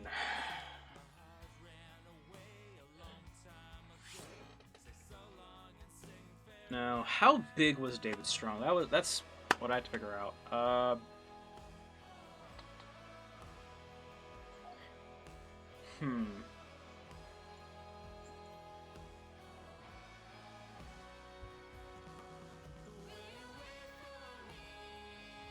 You know what, I have an idea. The problem with it is, me going off the check, is that to check, I have to literally look at the overall project. You know what, this is why we have documents. Alright. I have a whole Google Doc dedicated to David Strong, the new our character here. Let me go to him. Go to him. Let's go ahead and give you the same treatment.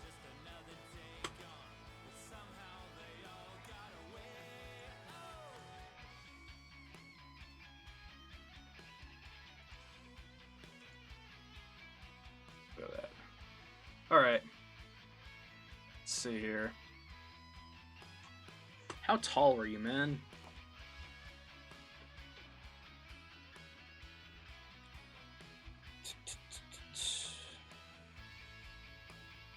See here, David Strong. Like I have a whole backstory of this guy too. Backstory, character arc, which character he's in love with. You know, I have the entire details of this guy. So this man was 6'1". All right, where's the ruler? Model ruler. Again, how this model ruler works is you can't increase the size of it. So to scale everything, you really just have to increase the size just by matching it with this ruler, of course. So only thing we can do is rotate it and move it. That's kind of why it works as a ruler. But anyway, so this guy is supposed to be 6 foot. Let's say... Or should he be 6 foot? That's also the thing too. Because I kind of like this. I kind of like the size he is right now compared to everything else. Let's see here. So let's say this is his height. Man's big. He's bulky. Weird. Very interesting face.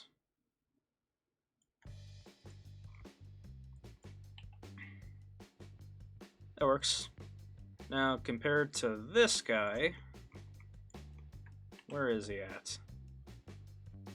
Comes to height. Also, like, keep track that his feet are also, like, slanted for, like, rigging purposes.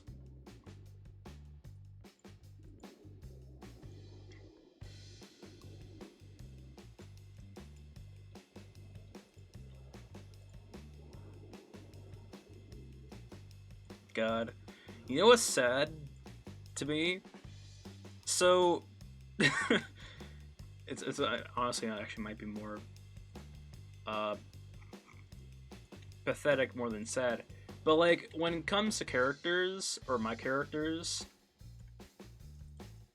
like these two characters, right? These are part of a story basically that I'm writing, which of course is the whole story of the overall project basically. You know, it's the world. It's the it's what makes sense, of course. And so one of the challenges of that is that I know what happens to these characters. Right? So I know how the story unfolds.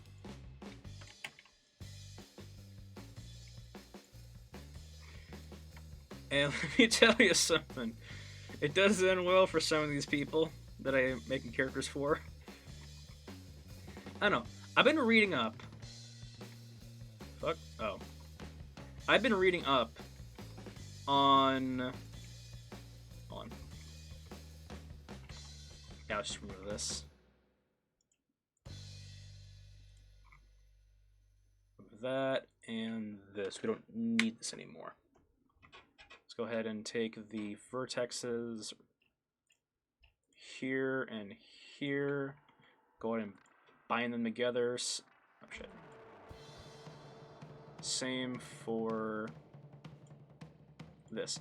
But anyway, I have been reading up on, you know, how on various books, basically.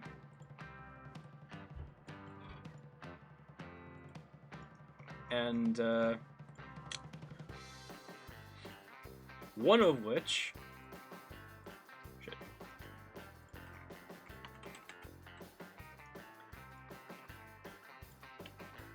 On. Fix this. Try to get the ground finished up. Alright. Nice.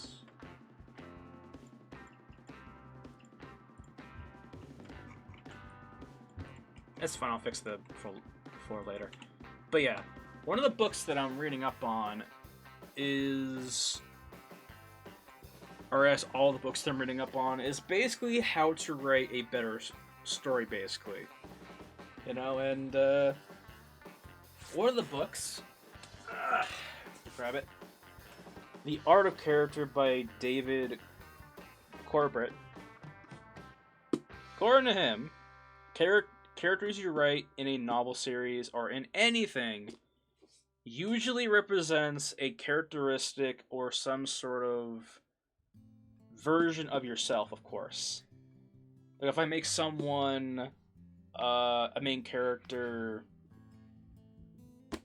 angry, I'm putting my idea of angry into that character, meaning that I am basically making the character angry how I would get angry, you know? Or it can turn it up a bit by force, which which would feel unnatural in a way, you know? Unless I really do dive into the whole idea or the mindset of someone who's angry. And with that said, after reading like part of some of the chapters in that book, I realized that these characters that I have, because there's several main characters, right? And each one of them has very distinct characteristics about them, right?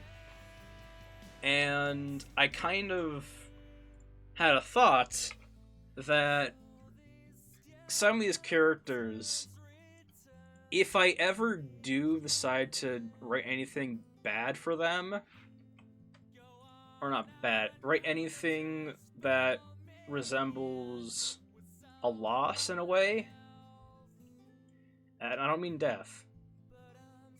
Technically, for the story itself, I'm killing off a part of myself, which sounds so stupid, but I realize it's fucking true. If I kill these two people here, David Strong and Jasper, these two are main characters, by the way. This is the angry warrior dude. This is the humble blacksmith, right? If I kill off these people, I'm killing off parts of myself, basically, for the story. That's what I realized after reading that book. I'm like, Jesus Christ. This is getting grim.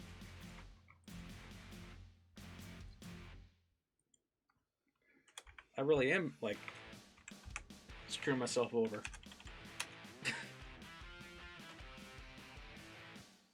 But yeah. Let's do this. Let's make sure the wall is... Yeah, let's go right there. We'll have to make this outside portion more, like, out, I guess. But, I'm fine with that. Thing is, we're gonna have to make these pieces right here a little bit more outwards, because I do want this to be like a walkway. Place for people to, like, walk by, in a way.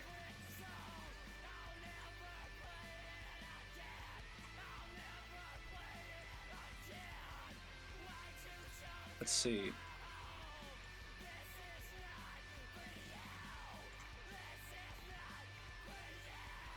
What the hell is this music?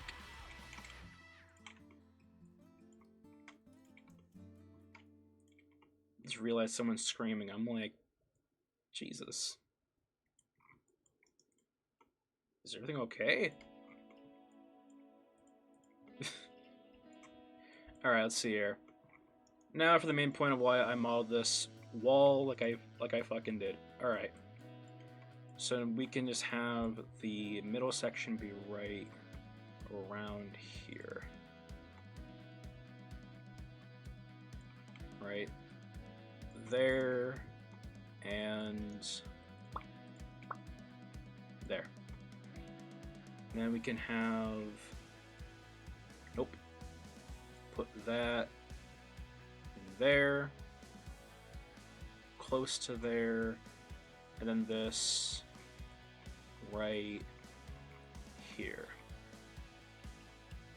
And just for everyone's confirmation too, in the end, I am going to make sure I patch up all of my portions right here. Because right now this is a small slip to the inside, right? Like in between these uneven boards, basically.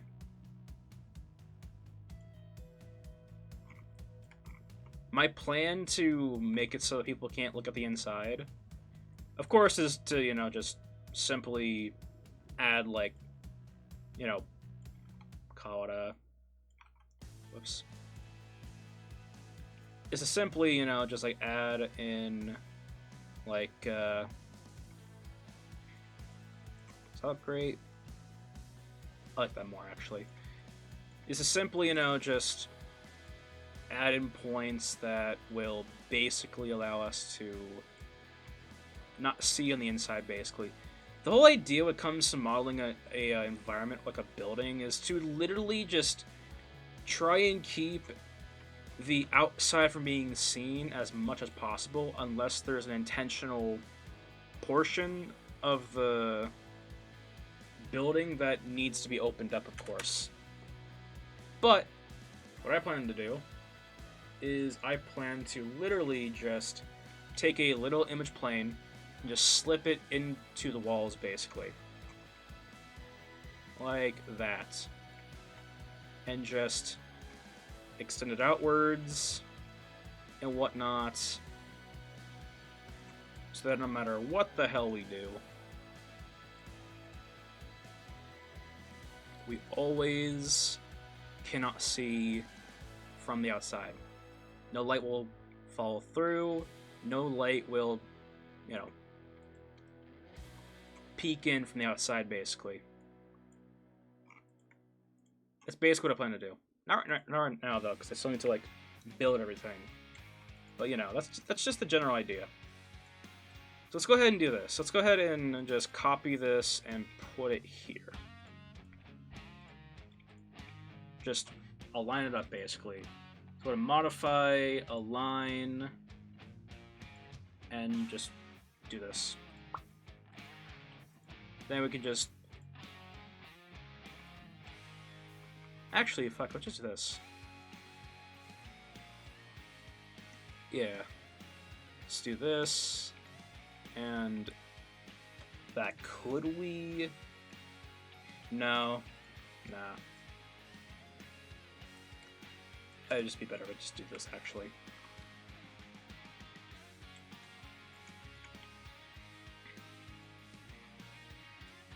Alright. So we walk on by, we're like, wow, weapon shop, nice. I can buy stuff here to stab people with. You know, if I can, the whole business motto.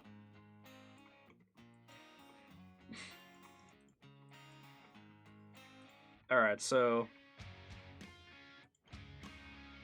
let's go ahead and do this. I'll add some like pillars or some support beams like around on the sides of the windows, so we have a little bit of like a natural feel to it. When it comes to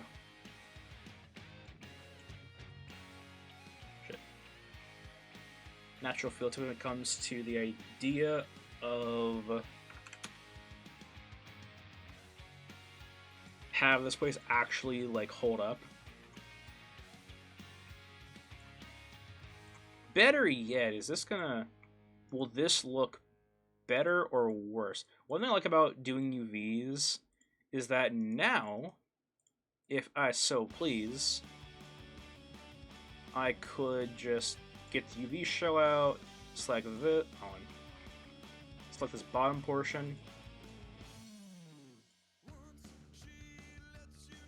Or not here. Up here.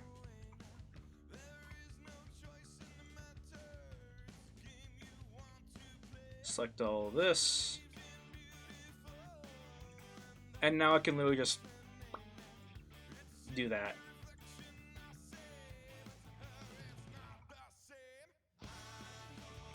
I can literally use the UVs to modify the actual model.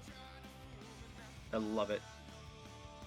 Without having to like dig underneath down here and just, you know, selecting everything at the same time. Just use the UVs to model.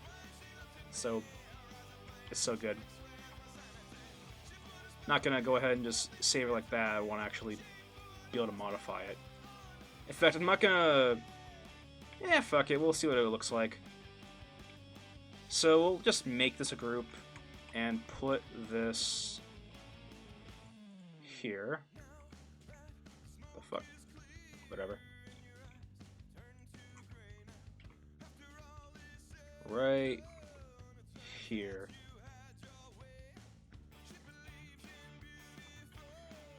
We'll go ahead and leave this portion here just kind of opened up one knot. Whole idea with this would be to add in a... This little slip right here is to literally just add in another, call it a... like point right there, so...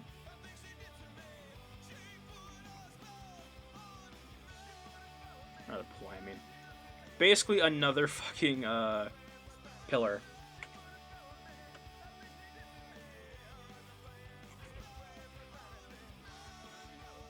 Also making it look pretty natural in a way.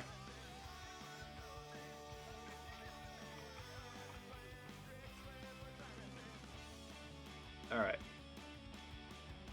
Let's go and do this.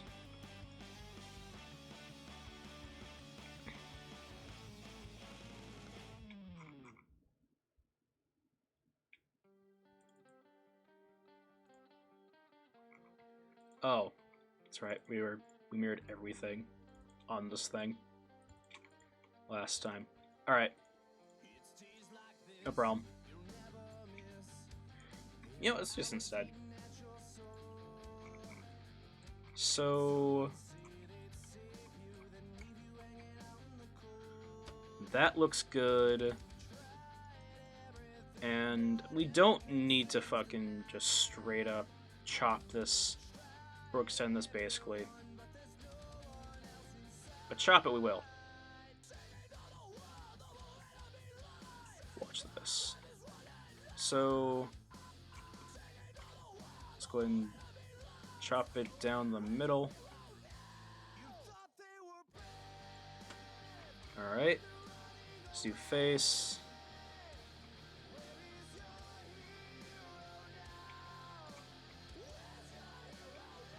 Let's do that.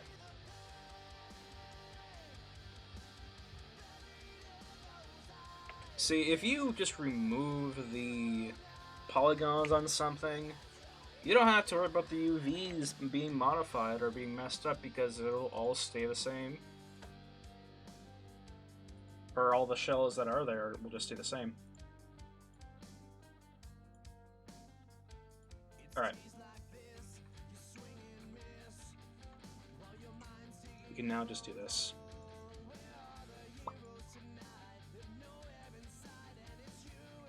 Alright. Now, we can just, grab this pillar and do this. Turn this around. Oh, nope. Sweet. Alright.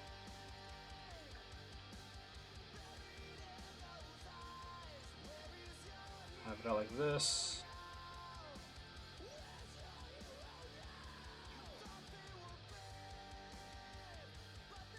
Like that.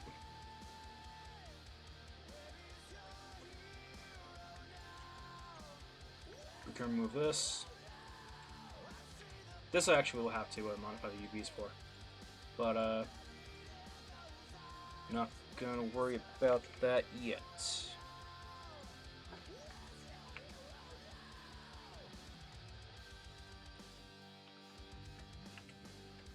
Alright.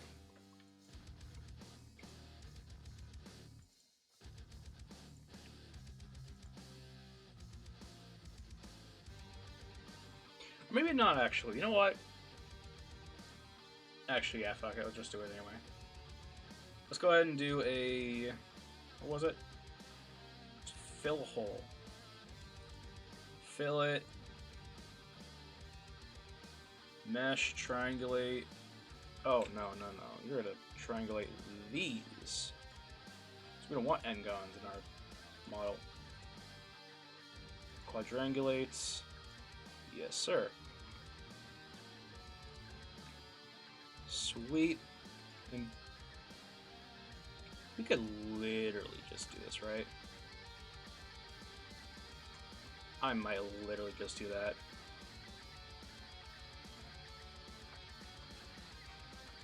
Yeah, and the wall is, or the ground is sort of out to our favor for that. Is I gonna mess anything else up? Yes, it would. Wait. Oh, if the ground is kind of fucking... Okay.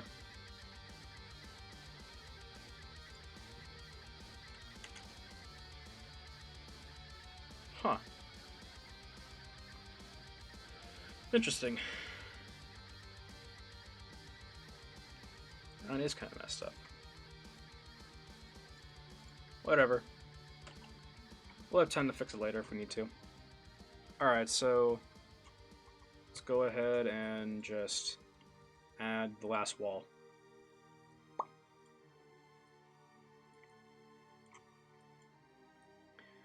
Like, I literally might just go ahead and just take these pillars and just put them right here and just align them better. I don't know. I have ideas. Or concepts I want to do. Alright, so let's go ahead and do a modify, align.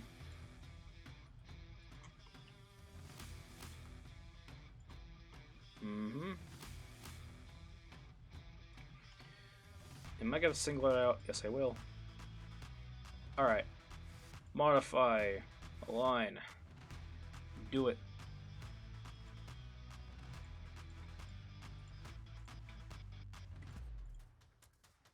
Modify, align. Can we get a... have this thing be butted up against this thing? Yes, we can. There we go. Got it. Nice. Alright.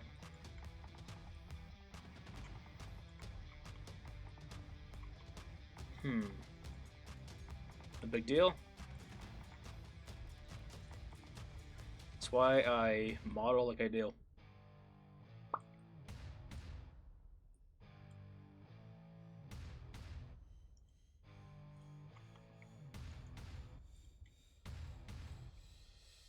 I model like I do because I'm a fan of just being cautious about whatever the hell I'm making. Make it easy for myself to modify. Go back on decisions. If I so need to.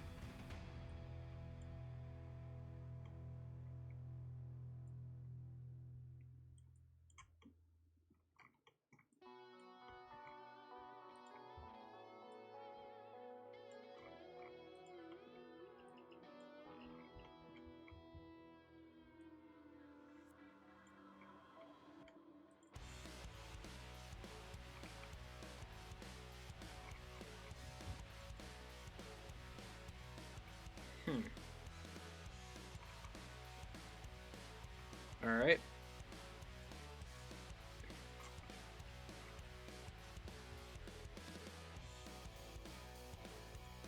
Sweet. Alright. Now. We have successfully did it.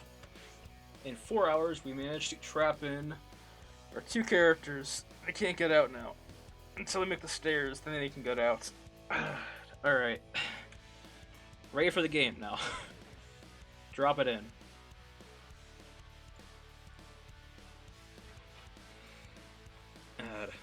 Alright. That's good.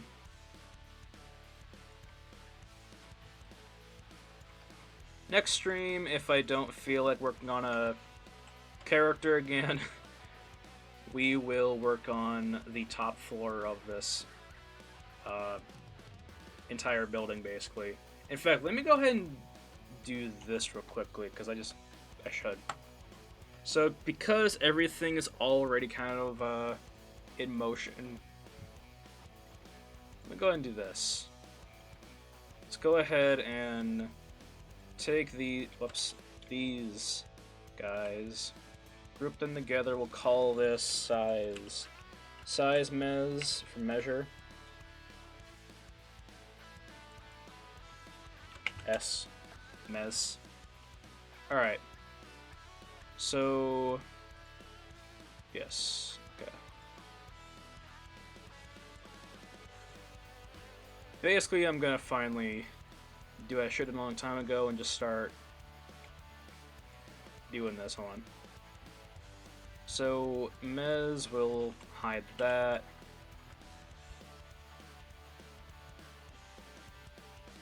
So for the actual building, we will go ahead and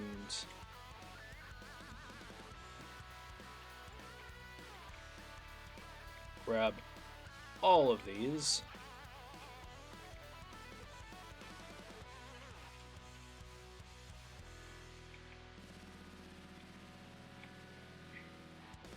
Every single one of these areas.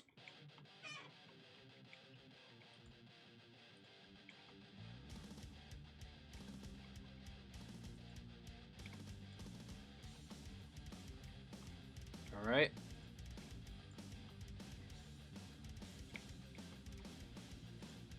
Go ahead and hide for me, see what we are missing. Interior.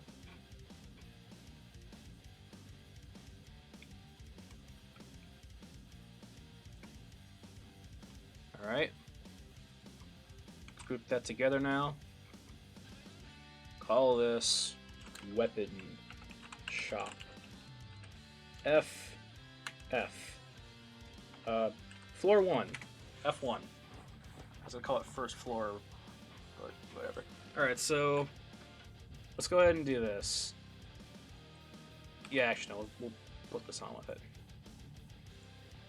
So, what is this important? Hold on.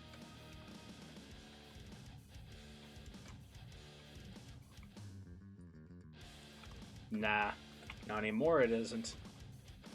Is it? It's important, never mind. Use like the fucking dividers that I was using beforehand.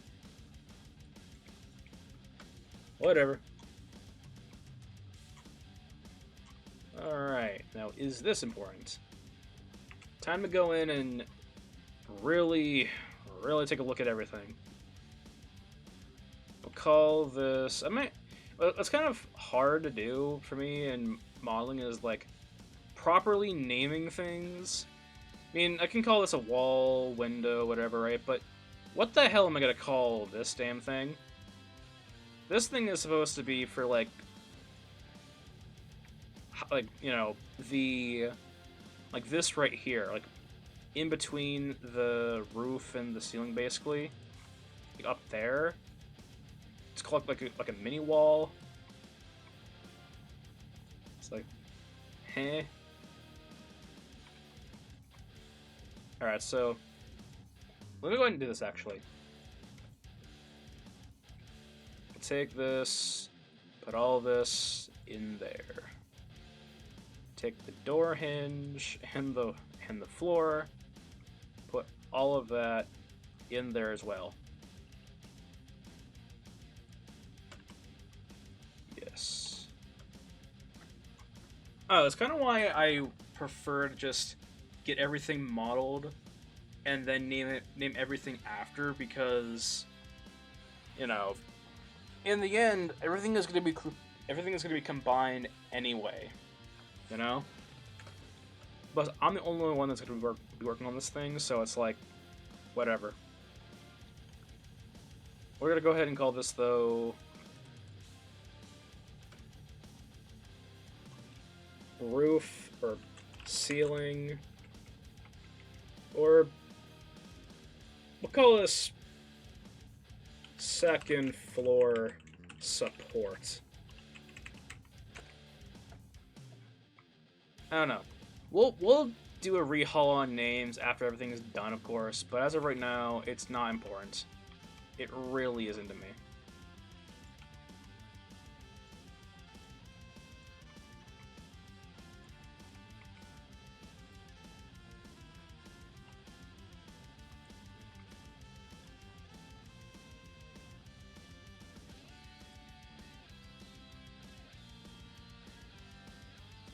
Alright.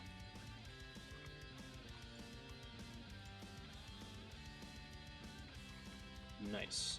So now I have a palette for the windows, the walls, and the next things next would be the door.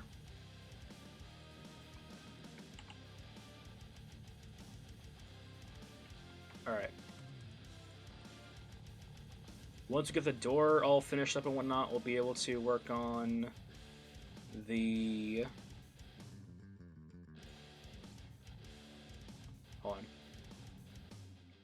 Where was it? This was the roof, right? It was the roof, but not anymore. Let me go ahead and just go in and do a rehaul of everything.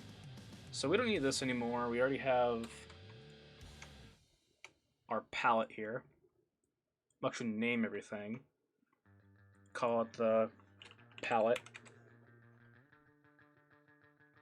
Do you have this stuff named? Better yet, let's hide this and let's call it the floor. We'll put this right here. Hide that. This right here is the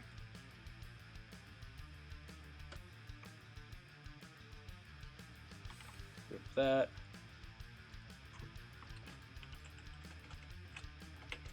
Outside weapon shop, whatever. Do that. Don't need this anymore. Don't need this anymore. The literal door is different now. Alright.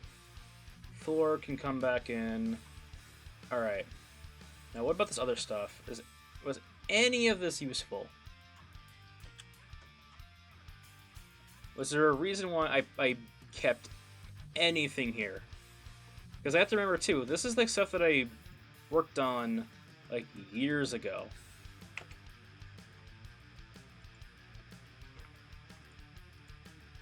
Share resources, what was that? That was backups for that. Okay, yeah, I see.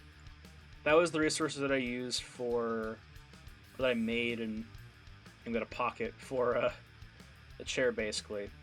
Better yet, look at my resources for everything else. I see.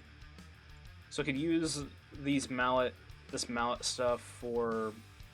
I see what I did for myself. The fuck?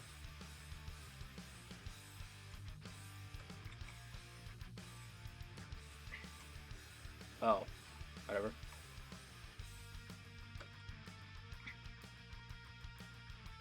Okay, so what I did for myself is I literally made myself resources. I think I knew all along that I would make resources for my stuff, actually. Alright, so I literally have an axe head, handles for certain things with like bindings on them, a buckler shield with like all types of add-ons and whatnot. Alright. I like how I'm just instinctive. There's the bind for that. Nice. I like how I'm like, I'm basically just working with my old past self in all of this. The things I did for myself back then is literally making everything easier now. What was this? That was that.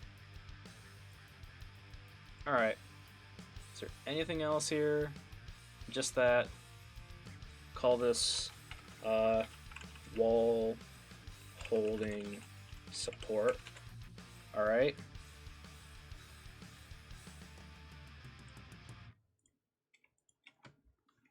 All right. I'm not gonna go over any of the filing the resources here. I'm gonna do that off stream, just because I don't think it's gonna be entertaining to watch. But what I will do is I will start grouping these together and finally making a asset batch, I suppose, I don't know. Resources batch. Alright, so what was this?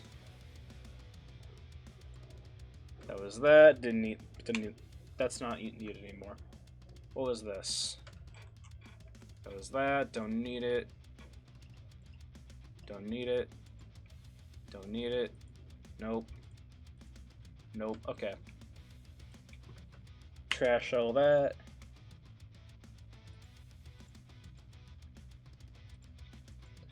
Group all this together. Hold shift. Alright. Did that just to look at all the groups at once. Alright, what was all this then? That was that. Alright. So what was this? Those were the coins. Coin setups. Not coin setups. Those were the pouch things I was working on. That's how I worked on the top of the pouch, I see. I like how I'm like experimenting and seeing all the techniques I used to do back then, realizing that we could have done it. I could have done it so much better. That's all part of learning. Let's see here. Let's go ahead and check this thing out. What was this to me? That was that. We don't need any more. Wall support. What was this? Never mind. Walkway. That was this thing. I'm gonna actually have this thing be next to the floor. And yeah.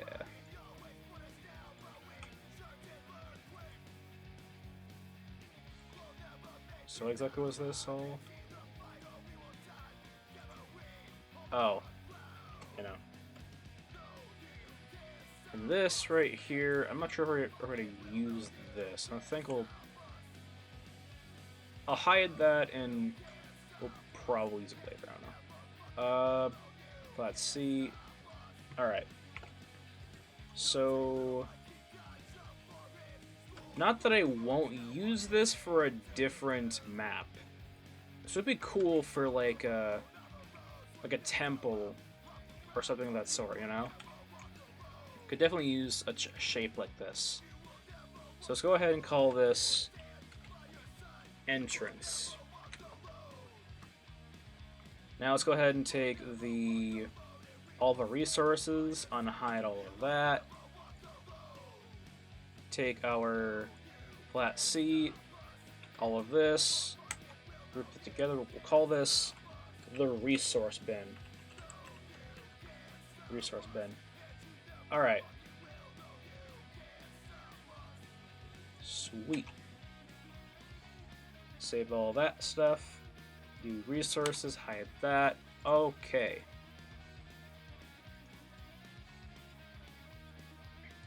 When I come back online tomorrow, we'll finish the door off, we'll plan out the furniture for the interior. I actually want to have a planned out session for that, about just doing it all on a whim. I know it's going to be inside, I'm just not sure what it's going to look like, you know? For the placement, basically. But anyway, that's all the time I have for today. Thank you to everyone who lurked. Thank you to everyone who followed.